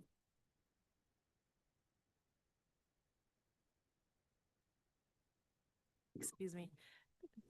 Lisa Hernandez, you are you've spoken earlier tonight, so we won't go through the whole spiel for you, but you can speak. Thank you. I am a teacher at George Main Elementary School. We have benefited from a wonderful partnership with the 49ers Foundation. They have been guest readers at our school site. We have gone to field trips to their stadium. They are partners with our Santa in Alviso Foundation at Christmas time. And they have a very strong partnership with our Boys and Girls Club after school program. I really appreciate all their partnership with our district. Thank you. Thank you very much for your call. That it? Okay. Trustee Canova. Earlier, Bonnie referred to me as Dr. Canova. As long as I've been on the sport, I should be Dr. Canova. Should I mean, be. seriously. I mean, that's been a long time.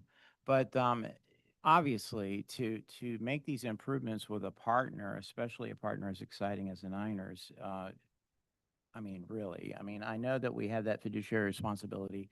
We focus on the money we spend, but if we were to bypass this opportunity, then how long would it be before we would get around to making these improvements? I mean, come on, guys. I mean, I'm not going to invite you to my birthday party because, you know, this is exciting. This is a fantastic opportunity, and we need to seize it. Uh, what more can be said? Do it. Trustee Watanabe. Thank you, President Lieberman. So anyway, a couple more questions. There was one that you didn't answer, and that was, and maybe you don't know the answer, but how much money are the 49ers planning to donate to this project? And then regarding, you know, the Lions, you know, they have a big stake in the field out there, and they're a lease. They have a lease out there. So how are their obligations going to be honored as a result of the lease that they have? And then with the parties that are planning to invest in this project, how do they plan to, I guess, will they forbear rights for use of the field, or is there a plan to buy a buy-to-use deal, I guess, if I'm saying that right? And, you know, as Mr. Young just expressed, it's truly a shame that Craig Connolly, I mean, he literally he passed away. And I mean, he was the voice, he was such a pillar in the Lions. And I'm sure that he would love to have an opportunity to weigh in on this opportunity. And then, again, you know, when it comes to preparing the contracts and agreements, I hope that there will be, you know, full disclosure and to make sure that all interests are respected, but also that the community input more than anything is also honored, because, as you know, I expressed, the Lions have, and some private parties have invested a lot into these fields, and so we want to make sure that their investments are being honored as well. So thank you. Yeah, so I would say that we don't know the dollar amount yet, because portion of the donation would be in materials and labor. And so that's something that we haven't figured out. So we are still working through that. The Lions currently rent the facility through Facilitron, so they don't have a lease. They register and reserve the field just like every other user in the district. When we open up availability, they go online and reserve the field. So yeah, we don't have anything specific with them. I think the rest of it, it's also just things that we're still working out and working through. Trustee Rotterman. Yes, so I'm inclined to see if I can't make a motion to move this forward. Under the next steps, you talk about retaining services of an architect.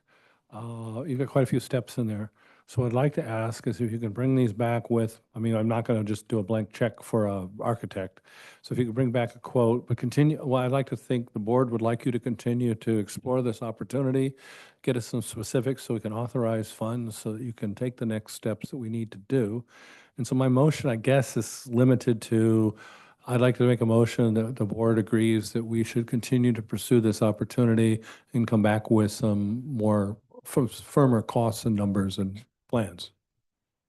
I don't think we can get the firmer costs without an architect, so I think we need to authorize them to retain an architect. One of the costs would be the cost of the architect, and so if there's anything else. So I'm not trying to get too specific with it. I'm just saying come back with the costs and the next steps so that we can approve the architect so we can do the next steps. Yes, Mark?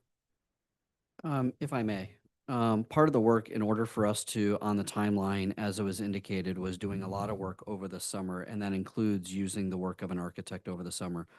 So if I could I suggest that you authorize us to enter into a contract with an architect for costs not to exceed $50,000? Yeah, I'm happy to do that. That would then allow us to begin doing this work over the summer, staying on the timeline to be able to bring back more information about this in our fall meetings. Thank you for that. Thank you, Trustee Fairchild. So I'm going to amend the motion because I don't think it's had a chance to get second yet, to say that I'd like to make a motion that we spend money to hire an architect not to exceed $50,000, as well as to have our very capable staff come back with cost estimates and more additional details so that we can make decisions down the road. Thanks. Okay, we have a motion from trustee Rotterman and a second from trustee Muirhead. Trustee Watanabe has a question. Yes, thank you. So looking back again at the project timeline and seeing that, let's see, construction is supposed to start on the field and track in September of 2026. When do you anticipate having the agreements and for us to be able to look at? Great. So again, the original timeline called for bringing back a scope of work in fall, and then we'd be having the agreements shortly thereafter. Because in that original design, by late fall is submitting the documents for DSA for approval in order to potentially make a construction deadline by spring 2026. So there's a lot of work to do between now and fall, late fall, to get those documents in by 2000, and all of the agreements and everything would have to be done by that point in time. Okay, thank you. Okay. So we have a motion from trustee Rotterman and a second from trustee Muirhead. Trustee Canova.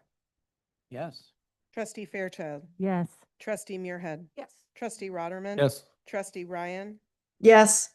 Trustee Watanabe. Yes. And I vote yes, that passes 7-0. President Lieberman, I had Thank- one other question I wanted to ask since we have all the parties here.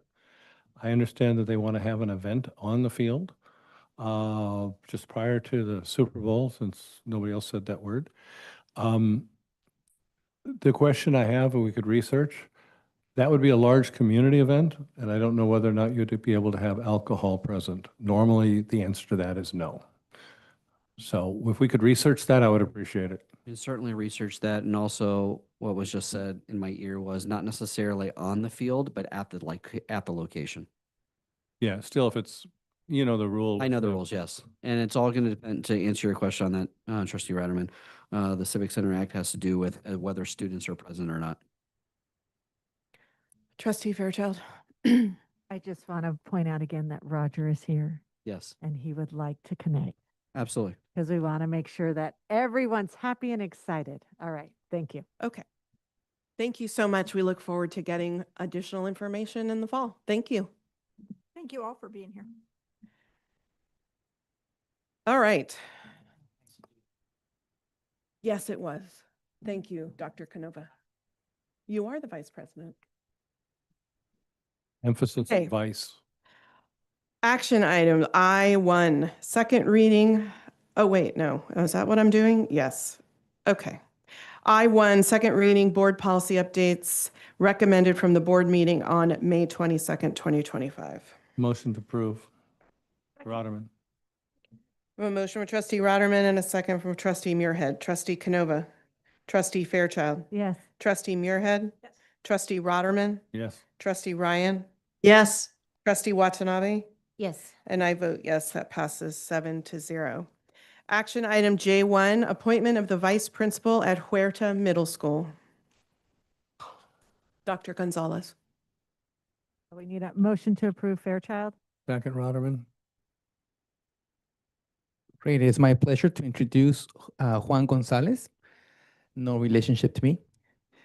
So Juan Gonzalez is a seasoned educational professional with over 2 decades of experience. His career highlights include serving as an academic counselor at Catherine McDonald High School since 2022, where he manages master schedule development, student planning, and parent workshops.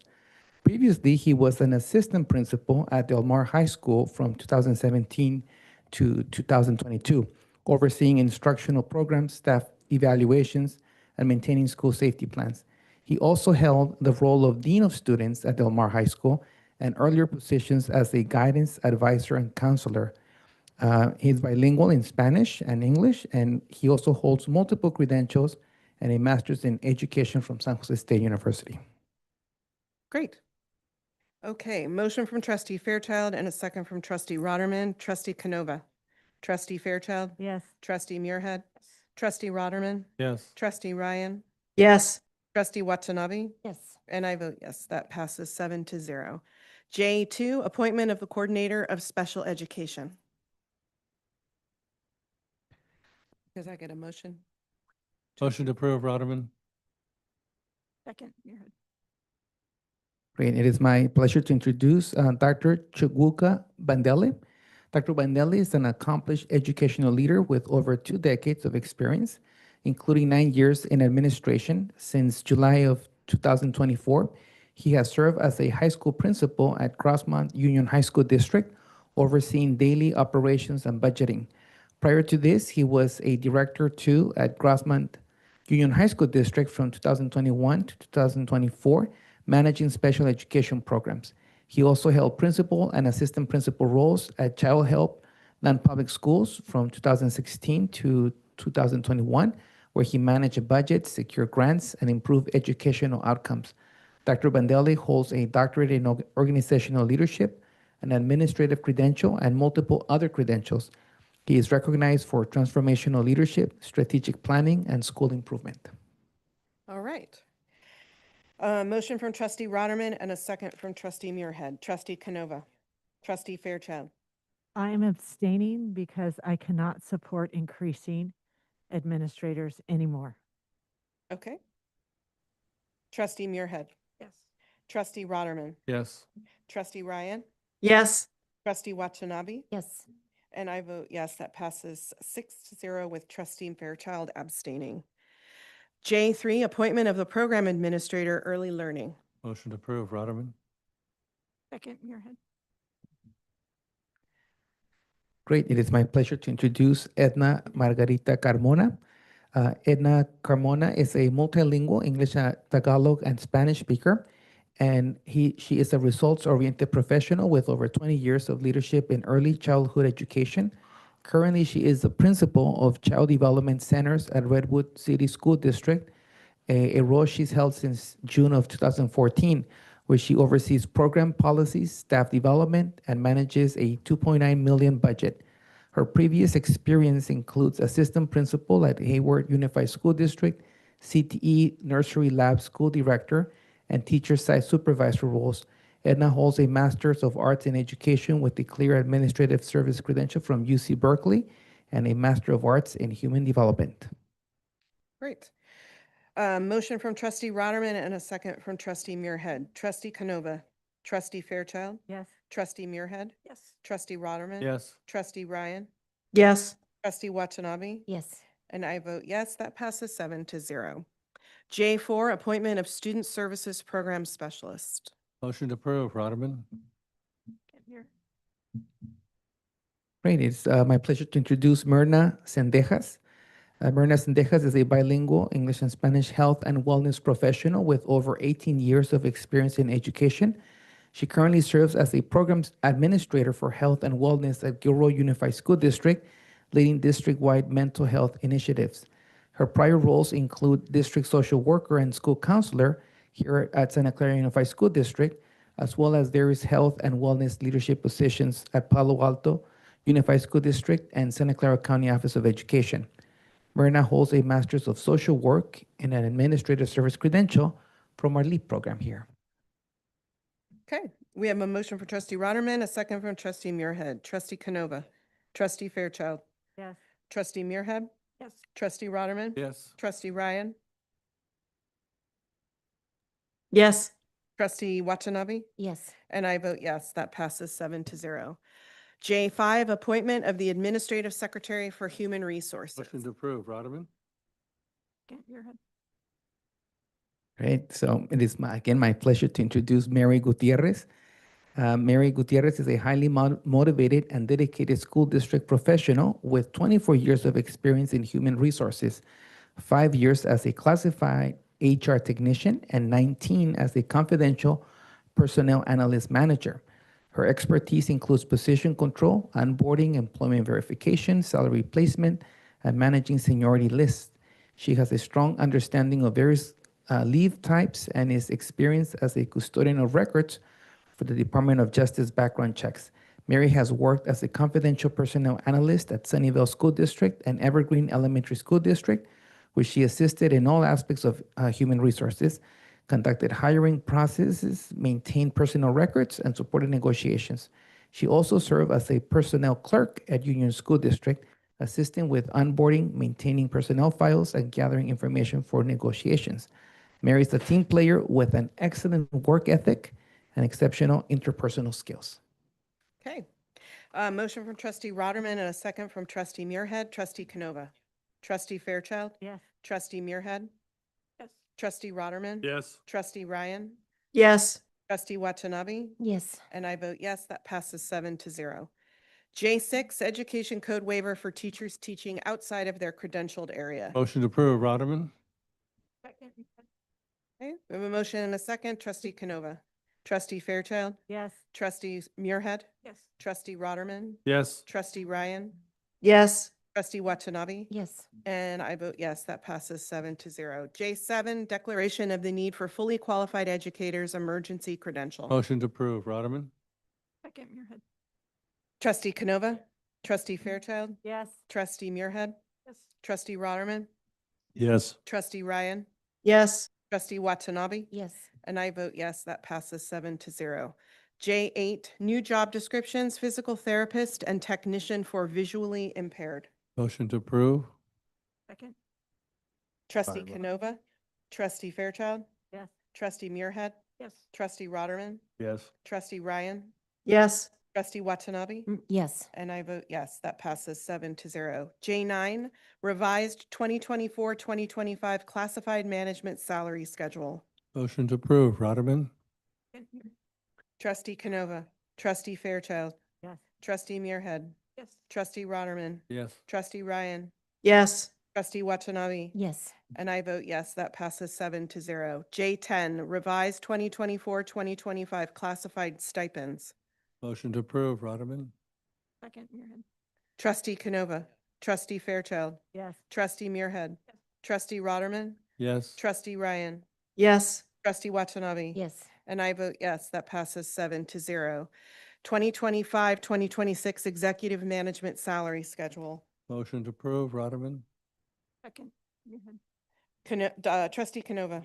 Trustee Fairchild. Yes. Trustee Muirhead. Yes. Trustee Rotterman. Yes. Trustee Ryan.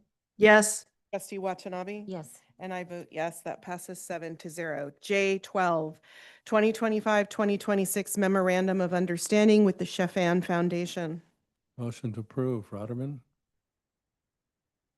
Second, Muirhead. Trustee Canova. Trustee Fairchild. Yes. Trustee Muirhead. Trustee Rotterman. Yes. Trustee Ryan. Yes. Trustee Watanabe. Yes. And I vote yes, that passes 7-0. J13, 2025-2026 Memorandum of Understanding with United Teachers of Santa Clara Secondary and State Preschool Co-Teaching Program. Motion to approve, Rotterman. Second, Muirhead. Okay. Trustee Canova. Trustee Fairchild. Weren't we supposed to get some more information back on that? The secondary co-teaching? Dr. Gonzalez. It was my understanding you wanted that for the next one coming up in the following year. Okay. Yes. Trustee Muirhead. Yes. Trustee Rotterman. Yes. Trustee Ryan. Yes. Trustee Watanabe. Yes. And I vote yes, that passes 7-0. Okay. K1, presentation of the Santa Clara Unified School District's local indicators. Mr. Stam.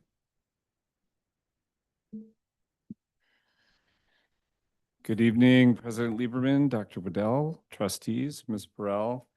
In light of the late hour, I'm going to be even briefer than I promised Dr. Waddell I would be.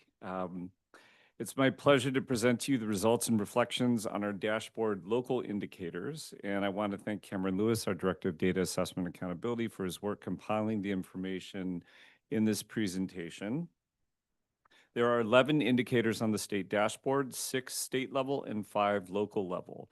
The California School Dashboard is released in the fall. However, districts are required to have presented their local indicators to the board at the same meeting as they are taking action on the LCAP. The state indicators are the CASP, the CAST, attendance, suspension, college and career readiness, and graduation. And as you can see here, the 5 local indicators are implementation of academic standards, parent and family engagement, access to a broad course of study, local climate survey, and the basics, teachers, instructional materials, and facilities. We use the survey tool provided by the State Board of Education. We asked not only district office staff, but all site principals to complete it. Principals were given time at a principal meeting to complete the survey. As a point of information, this is a substantially larger group of leaders than who typically complete this survey in the vast majority of school districts. What we believe the larger sample size gives us more accurate information. The first indicator is implementation of academic standards. This is the scale for the self-reflection tool provided by the state for the self-assessment. We have color-coded the ratings to make the data easier to digest. It moves from orange through blue to green, and we want to be in the green as much as possible. And this works the same way for all of the indicators that have a rating scale. So in a nutshell, the good news is we didn't decline in any area, and we actually improved in several areas.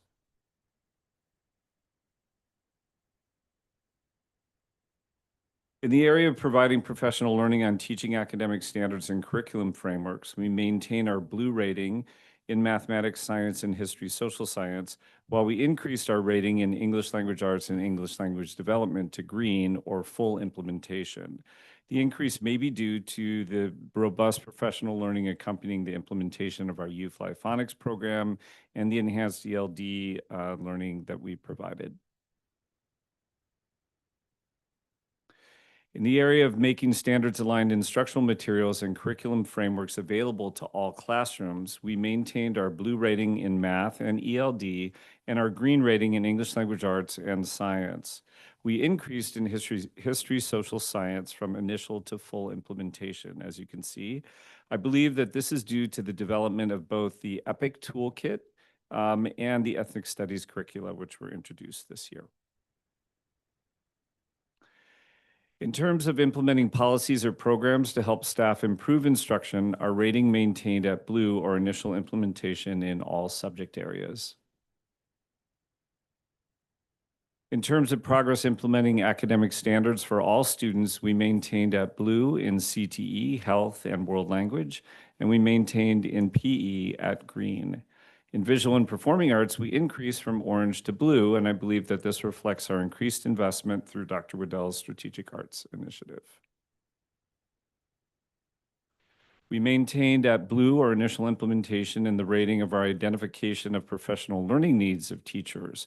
We saw an increase to blue in providing support to teachers on teaching standards that they hadn't yet mastered as practitioners. And this has been an area of focus for professional learning in both English language arts and math. Moving on to local indicator 2, this reflects how the district has sought input from parents in decision-making and have promoted parent participation and partnership. And again, it's the same rating scale as indicator 1. There were no changes in ratings from last year in the various facets of creating welcoming environments for families, building relationships, two-way communication, partnering, and providing resources to support student learning at home. Essentially, we're maintaining at initial implementation in the assessment. There are also no changes from last year on survey ratings related to providing families opportunities for input, helping staff and families engage, families in advisory groups, and meeting with families and students to discuss student progress.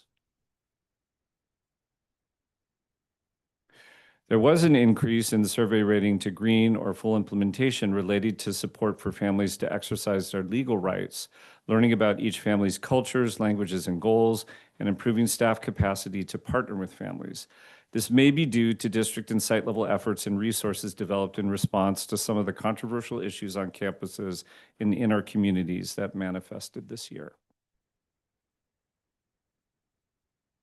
For the third indicator, what we mean by a broad course of study is the courses required for graduation, as well as advanced courses, electives, and CTE.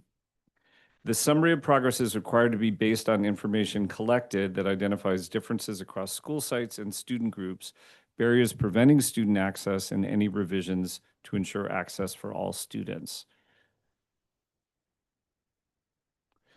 As you can see here, CTE saw a modest overall increase in enrollment, with Latino, English learner, and economically disadvantaged students showing larger increases, with a very large 17 percentage point increase for English learners.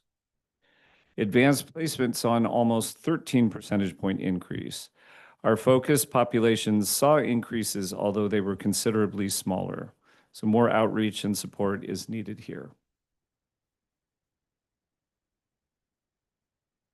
These areas focus on barriers to access to a broad course of study and strategies to address those barriers and ensure access. Barriers include schedules, staffing, and inflexible instructional minutes requirements.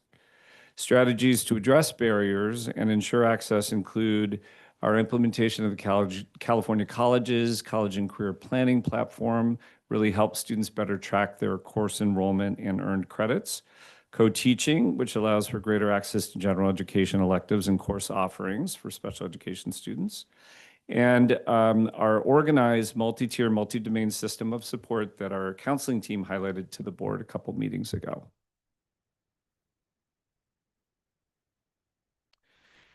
Districts must report that they administered a local climate survey at least every other year that provides a valid measure of perceptions of school safety and connectedness.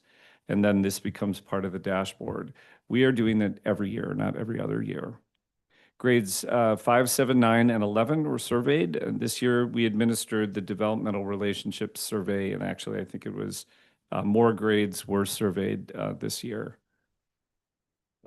Grades 4 and 5, is that right, Cameron? Okay. The first set of responses has to do with perceived safety and is rated on a scale of 0 to 100.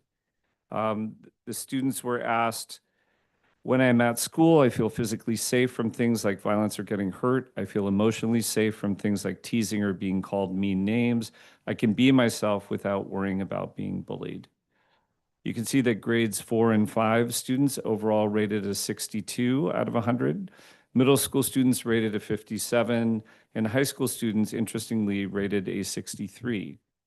And there was a plus or minus variation by different subgroups of about 5 or 10 percentage points, with the lowest ratings by our long-term English learners.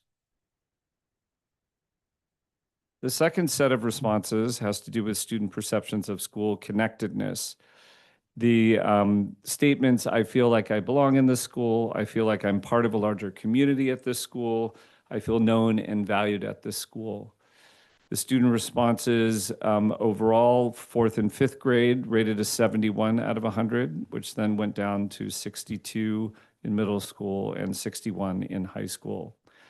Students with the lowest ratings were our students with disabilities and our long-term English learner students. Finally, our 5th and last local indicator focuses on the Williams compliance categories: appropriately assigned teachers, student access to aligned instructional materials, and safe, clean, and functional school facilities. These numbers are very strong, with 100% ratings on sufficiency of instructional materials and facilities in good repair. The number of teachers with a clear credential went down slightly because we hired a greater number of newer teachers this past year. And that concludes my presentation in under 10 minutes. Take any questions. Trustee Muirhead. Thank you for putting all this together. I do appreciate that you've got more people that you were talking to calculate this information. That was board direction. But you made a point of saying at the beginning that we at least maintained our scores. But there's a number of things where we maintained at initial implementation. And so I guess my question is, it seems like you should make progress from initial implementation to a full implementation. And so maintaining it initial is not necessarily a good thing. So how long would you expect for some of these things to just stay at initial? And what should our expectation be to really get to full implementation of some of these areas where we know what we're trying to implement? Why aren't we fully implementing them? Well, these are averages of individual survey responses. So part of what we need to do is make sure that we have clear and calibrated understanding of the difference between initial and full implementation. It's quite a gap in the rating scale. I actually don't think it's a well-developed rating scale on the part of the state. There is something between initial, which typically means starting, and full, which means complete, and it's called developing. And it's used frequently in a lot of rating scales. So I find fault with the state's rating scale. I feel it forces people into a binary choice. And so I think when we are making increase, that's really evidence of a very strong positive movement. And I think we just have to go back and make sure that we're working with folks so that they understand, where they might want to fall, since we don't get to choose the language on the rating scale. So if we're halfway there, is that initial or is it full? It's not at the beginning point. So we may have to find a better way to chart this or talk to the state about maybe thinking about making some revisions to their rating scale to help districts have actually more actionable data with regard to this survey. In our survey, since we're surveying our own people, can't we just put it in another category, even if the state doesn't require it? Well, this is a state survey, so I'd have to go back and, Mr. Lewis and I would have to consult with the state dashboard people about that, which we're perfectly happy to do and take the feedback back. Okay, I just think that we shouldn't stay at initial forever. We absolutely share your perspective. Trustee Fairchild. Thank you, President Lieberman. I wish we would have moved this report up earlier. I appreciate all the work that went into it. I'm sure that Cameron helped as well. So thank you to both of you. I find these self-assessments to be very interesting because they're very subjective. I agree with Trustee Muirhead that the concern over the initial implementation, I actually think on the scale it should be the second dot, and then developing. They have two right there. So my question would be, when you get these are obviously an average of and you got more respondents. When you have lower responses, do we go to those administrators and say, what do you think is not being implemented? Why are they rating it lower? Do they have the opportunity to give us that feedback? Yeah, that's something that we'll have to build into the process going forward. The reason I ask is because I think that there's a lot of things that you guys are trying to do and trying to implement. And if it's being implemented really well at one school and they're giving it a high rating and we're seeing it at full implementation, but yet at another school, there's a struggle. We can have completely different ratings of this dashboards, so to say, school-specific dashboards, depending on what's going on with the school, the leadership, and things like that. And so I would love us to find out where things are working well and replicate that at other school sites. I completely agree with you, and I think that's one reason why a lot of school districts don't use this particular survey broadly, but use it more as a self-assessment process by the people who are leading this work. And perhaps what we can do is design our own rating scale and administer that. We still have the statutory obligation to do this, but the state does not prescribe who actually has to conduct the self-assessment. So we can look into different alternatives, because really we should use it as a formative assessment for ourselves. And if this tool isn't really working that way and it's more of a reporting to the state tool, then maybe we need to design our own version of it. So my question would be, you've just presented us all the information, but what did you find the most useful from what you got back from your survey?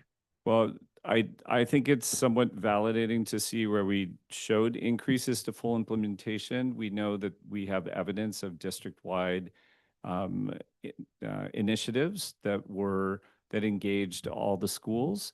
And we're seeing that reflected, I think, in other subject areas where there wasn't, let's say, a lot of new activity, that perhaps people are equating initial implementation with sort of a lack of movement or concerted effort that had visibility or presence or prominence in the district. I could finish because one of the things that was interesting was the difference between the literacy and the math when both of them started new programs this year. We had the math pathways and we had UFly, yet one seems to have taken off and the other seems to have not, or maybe there just needs to be more done. As far as the perception, one was given the initial implementation and one was given like full. Right, but if we survey all the schools, elementary and secondary, and it's all averaged in. And we did do work, for example, in writing and in English language arts, and work around our novels. And in math, we didn't do as much in elementary in mathematics. So maybe we were getting dinged for that, but it showed strong in secondary. We aren't currently disaggregating, but I think to your and Trustee Muirhead's points, we can make this tool work for us better going forward. Yeah, I think this Make is it the ours learning instead of be, the state's. Enlightening. You know, is there a difference between our secondary and our primary?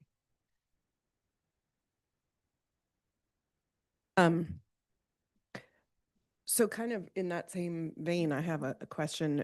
So these are aggregated, averaged results. Do we look at the individual school responses and take note if we get consistently below, and if we get a school site that is consistently below 3, do we take note of that, and does that raise a red flag?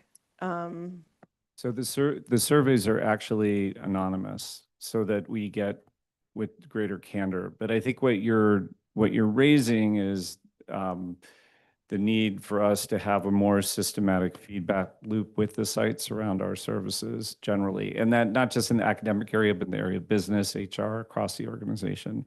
And I know, for example, that Executive Director Meltzer has just conducted a survey with all of the principals around the services of her department. And I think it's, this is raising issues around the desire to know precisely what you're asking, and that we don't really have a systematic mechanism for doing that yet. Yeah, I mean, I guess my concern is not only in terms of, what comes from site administration, but, when I look at the local climate survey results, I would want to know if there are specific sites where students feel particularly unsafe. Now, we do have that information that is available because the DRS has student identifier information. So it does allow us to provide that information to schools. We're actually pulling from that larger report for these local indicators. So that in that instance, that is work that we are doing. Okay, but we could figure out a way to drill down in the same way on the earlier information from site principals, and where we don't have it because it's anonymized, we could kind of work to develop a way to get site-specific data. Yeah, we would have to work on to figure that out. But yeah, I agree with you that this is not that useful to us. It's mainly reporting to the state. Right. Okay. Are there any other trustee questions? Okay, before I go out for public comment, it's 10:15, so we need a motion to extend the meeting. Yep. Hour. To extend, is the budget going to be a whole presentation and the LCAP going to be a whole presentation? We already had it. I'll make a motion to extend the meeting from 1 hour to 11:30. Okay.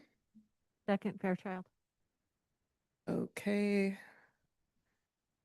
We have a motion to extend the meeting by 1 hour. Trustee Canova. Absent. Oh, okay. Trustee Fairchild. Yes. Trustee Muirhead. Trustee Rotterman. Yes. Trustee Ryan. I don't know if I can stay on the full hour, but I'll vote yes. Trustee Watanabe. Yes. And I will vote yes. So that passes 6-0 with Trustee Canova being absent. Okay. Before I go out for public comment, is there any other trustees are there any trustees that have questions or comments? Okay. So I have one slip from Maria Kinkenbrock.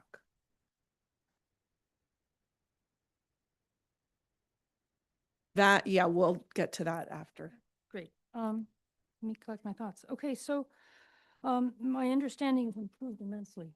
That there are the state indicators of how the school district is doing. And I look at the math and I look at the reading and I think about that.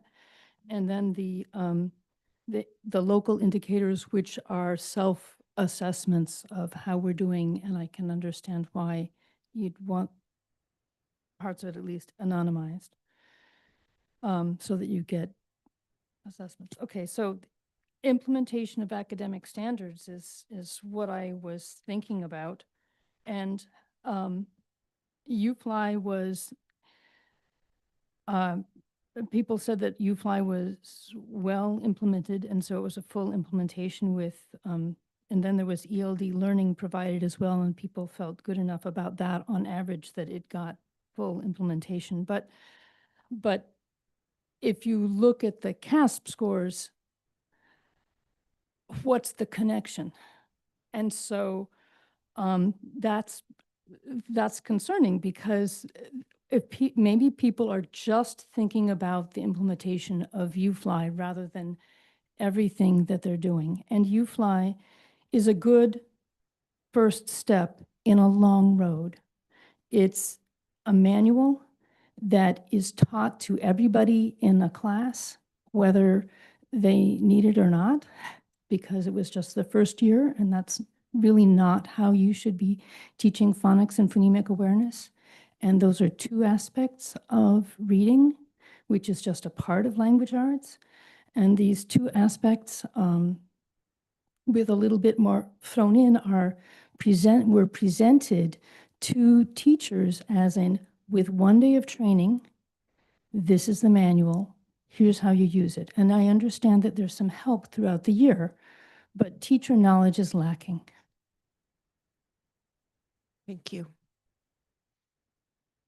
Okay, is there any comment? Okay. We have one commenter, Miss Teresa Hernandez. I'm going to allow you to talk. You should be able to talk now, Miss Hernandez.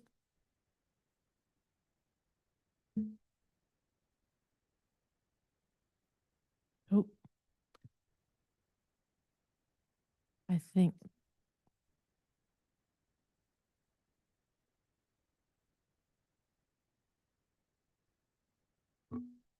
Sorry, hold on one second. I apologize. Ms. Hernandez, would you like to speak? I would, but the unmute button wasn't showing on the screen until now. I'm sorry, it was my error. Thank you for your Okay, patience. thank you very much. As an elementary school teacher in our district, and also as a member of leadership team that we study data quite a bit, I would say that at George Main Elementary School, our students did show significant growth in phonemic awareness with the UFly program, grades kinder through second. I find it kind of a little bit a rigid program because it's very fast-paced. So for kids who have IEPs or are slow learners, the mandated delivery of a lesson in 30 minutes is very high-paced for the children. But overall, we had success. In the area of math, for many, many, many years, elementary school teachers have been saying that the Origo math program does not meet the needs of our children, and it does not align to the iReady math assessments.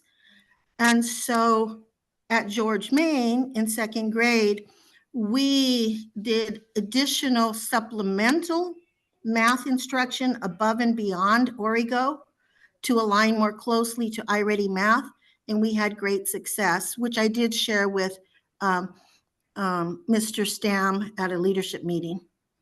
So many teachers across the district elementary school do not feel Origo is aligned with our current assessments. Thank you very much for your comments. Thank you. Okay, there are no further board comments. Oh, Trustee Fairchild. One of the things I just wanted to ask about was just when they have those series of questions to the, our students feel connected? What do we change anything in what we do with in our schools with those responses? Because we constantly see the same students identified as discrepant from the norm. One recent development with the adoption of the DRS, so the Developmental Relationship Surveys, and now we have individual student identifier, which we do not have with the CHICS survey. So it allows us much greater ability to use that data. And I know that both student services and data assessment accountability have been partnering to create protocols to help staff, including classified staff, wellness coordinators, others, work with school sites as part of their MTSS process as well to identify students who have expressed low connectedness, low feelings of safety, to come up with strategies both in response to individual student need, but also more proactively to address this on a school-wide level. And that's something that we're going to be leaning into more in the coming year. That makes my heart happy because so often we look at those numbers and I want to know who those students are that are rating themselves so low. We look and we say, 62% say they feel connected, but that means how many don't feel connected and at what level. And so we have kids that may be using these surveys as a cry for help. And it would be great if we can identify them and get them that help that they need. So thank you. I'm glad to know that it's now connected to a number, a student number. Thank you. For those exact reasons, Trustee Fairchild, is why we decided to be able to disaggregate data in that way. And there's only 2 districts who participated in DRS that requested the ability to do that. And so we were one of 2 of the participating districts. Well, I just, as a mom, I just, and a human, I thank you for doing that, just because sometimes this is when we get the kids at they're most honest. And we need to find those ones that are silently hurting. And maybe find out on the outside to the others. So I hope we use that data in a way that we can positively impact the students.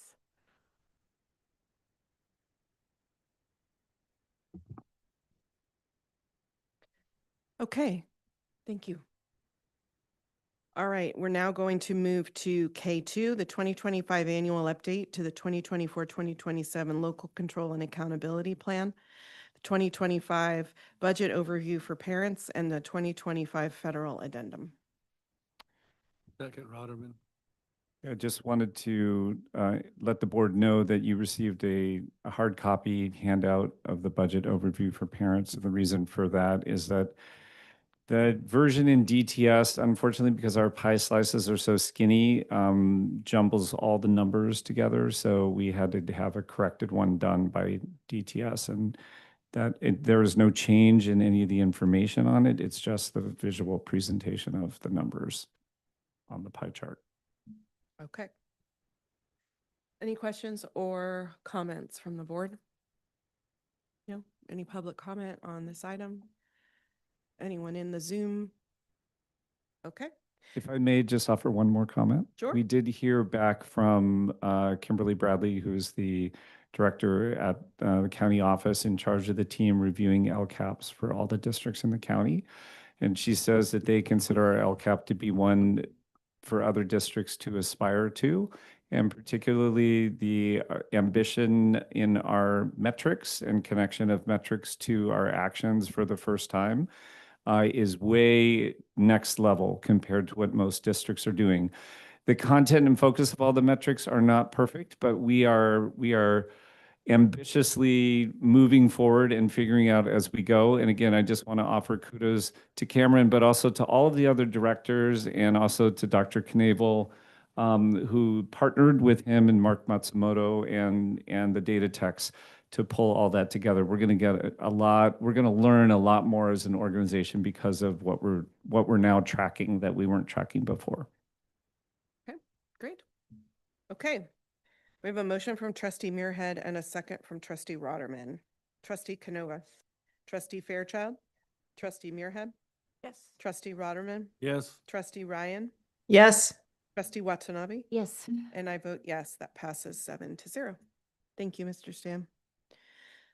Okay, action item business L1, resolution 2543, authorization for permanent transfers of funds for fiscal year 2024-2025. Motion to approve. Rotterman? Second. Here. Mr. Shield, do you have anything to say? No? Okay. Trustee Canova, trustee Fairchild, Yes. trustee Muirhead, Yes. trustee Rotterman, Yes. trustee Ryan, Yes. trustee Watanabe, Yes. and I vote yes. That passes 7-0. L2, 2025-2026 adopted budget. Move to approve, Muirhead. Motion second. Rotterman? Any questions or comments from the board? Can we stop deficit spending? Mr. Shield, do you have any comments before? Okay, I have a slip for this one from Maria Kinkin-Brock.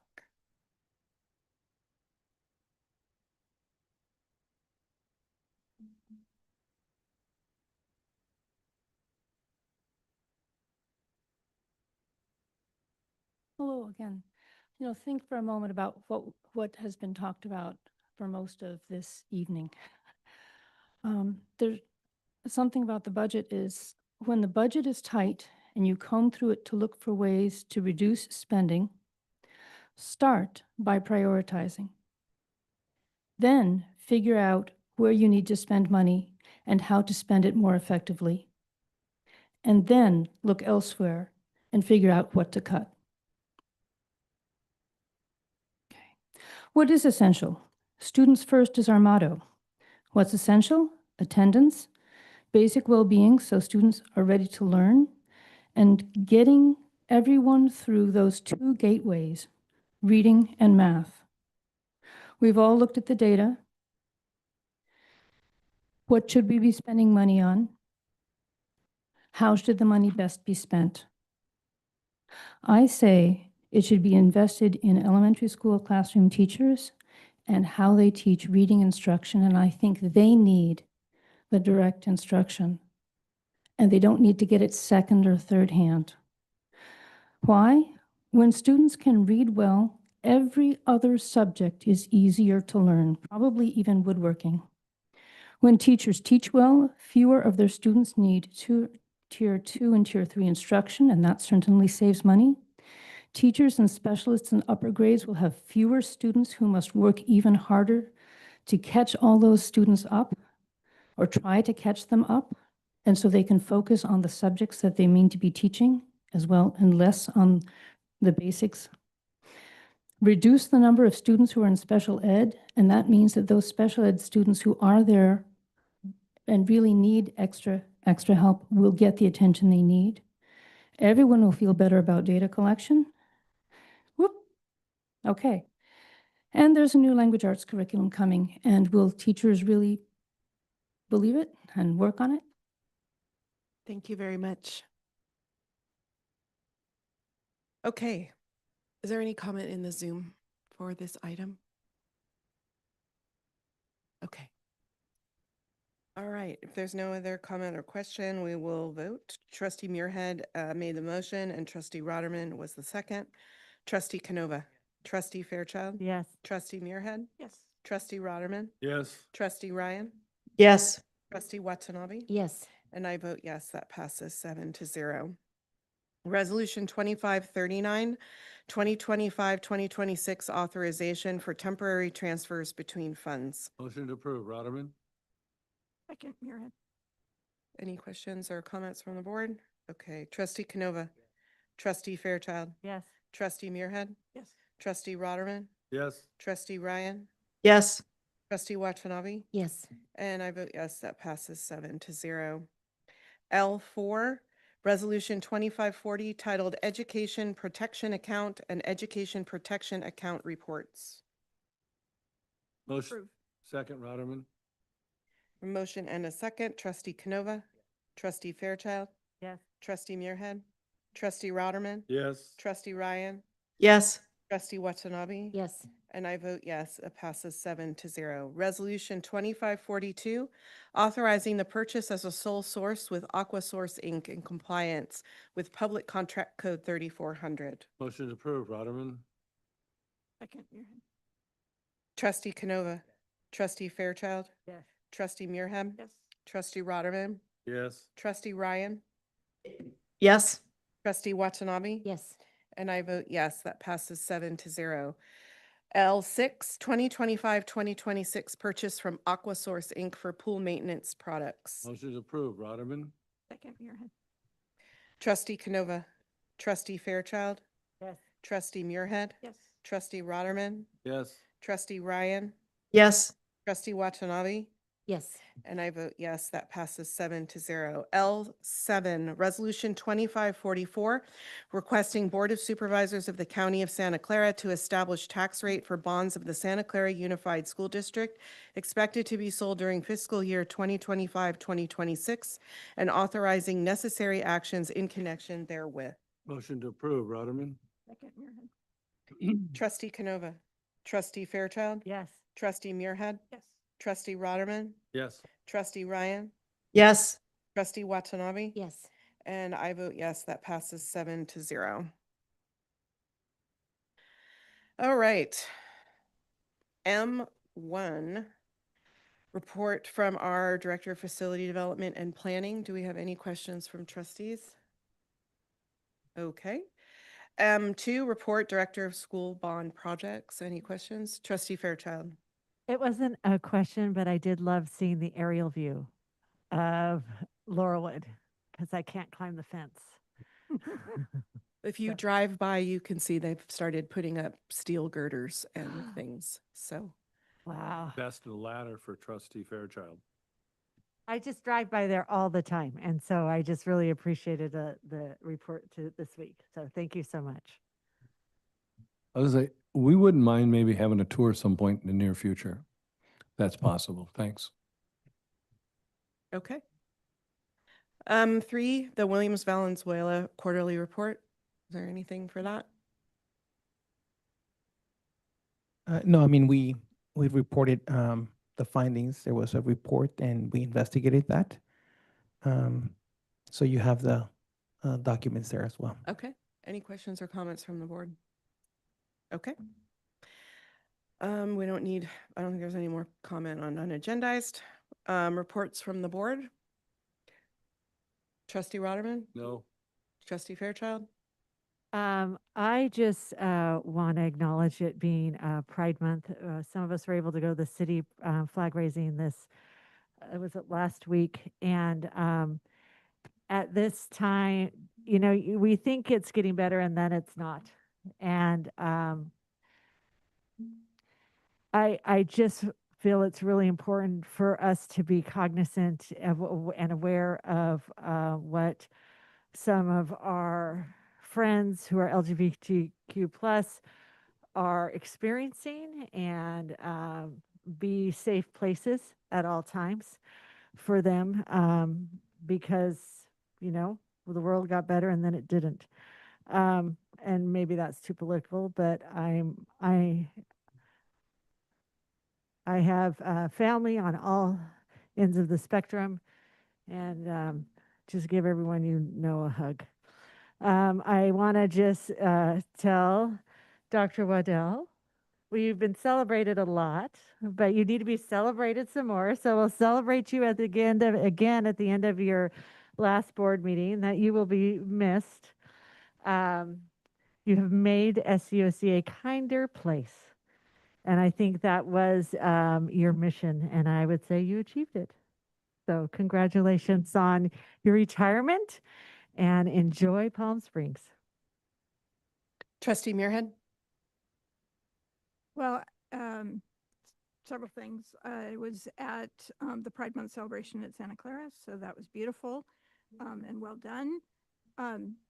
As a board, we often have to deal with really tough things and misbehaving students and misbehaving staff members and all of these things.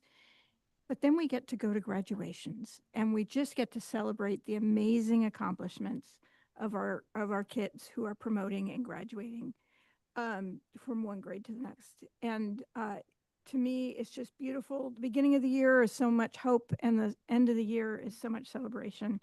And so it truly, truly is beautiful to celebrate with all of our families and our graduates.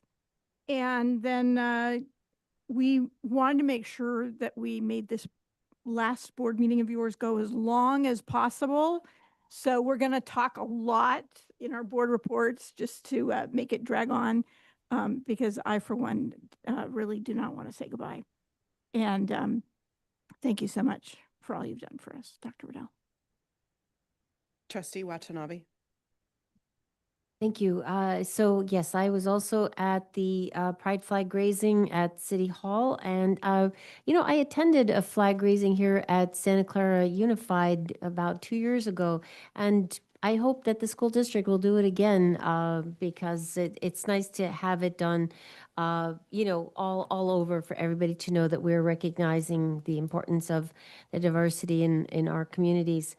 The other thing, this was my first go round attending all of the graduations, and I just have to say I was so impressed with, especially attending at Mission Early College, New Valley, Wilson High School, just to see the wide range of our students that are have the ability to get great education in Santa Clara Unified, and to see a woman 69 years old getting her diploma, it was just so inspiring. And so thank you to all of our teachers, our staff, administrators, everybody that makes this possible for everybody to have the ability to get a good education in Santa Clara Unified.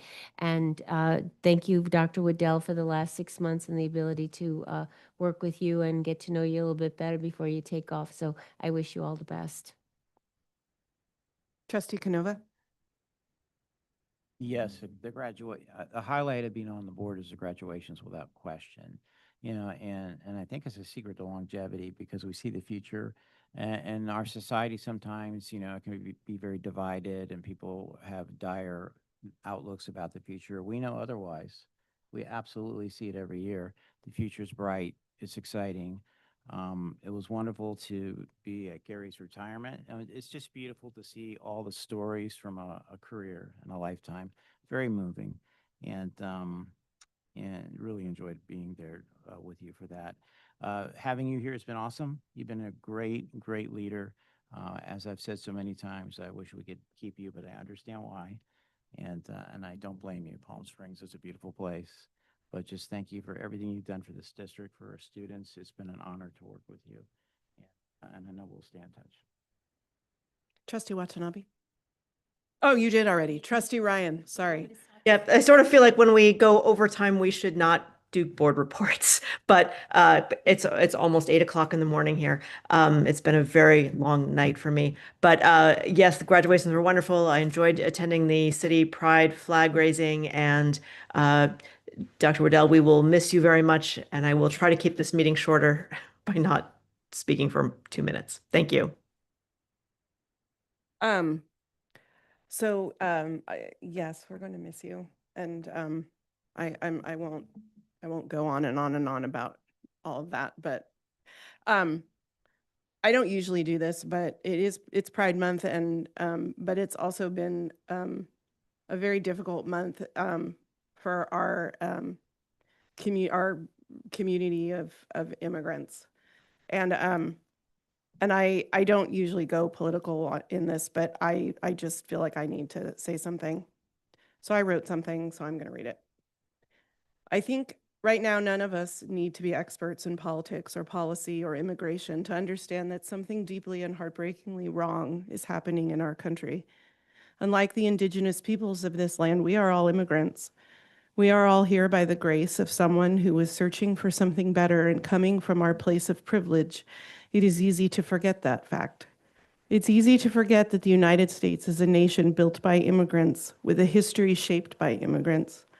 I myself am a first-generation American. We cannot forget where we began, and by remembering where we began, I hope as a people we can find compassion, empathy, and humanity that we sadly seem to have lost. Compassion for people who are desperately seeking safety from persecution, stability for their families, or opportunity for a better future for their children. We used to be a beacon of hope for the marginalized and the oppressed. We used to take pride in welcoming those who came after us, who were also searching for something better. Why did we forget that? And when did we forget that? I hope we are able to find our compassion, our empathy, our humanity, and stop justifying cruelty in the name of law and order. Being a refugee isn't a crime, and cruelty is never the answer to anything. As a district, we are unwavering in our commitment to protecting our immigrant students and families. We stand firmly aligned with our county and state in upholding the legal right of all children, regardless of immigration status, to attend our public schools. We stand in solidarity with our neighboring school districts in ensuring that every child can freely attend school and receive access to the wide array of services and opportunities available to them. In Santa Clara, our mission is to prepare all students to thrive in our global society, and we will continue to work to ensure that all means all. And with that, I'd like a motion to adjourn. Motion to adjourn, Rotterman. Second, Fairchild. Trustee Canova? Yeah. Trustee Fairchild? Yes. Trustee Muirhead? Yes. Trustee Rotterman? Yes. Trustee Ryan? Yes. Trustee Watanabe? Yes. And I vote yes. That is 7-0. We are adjourned at 10:40.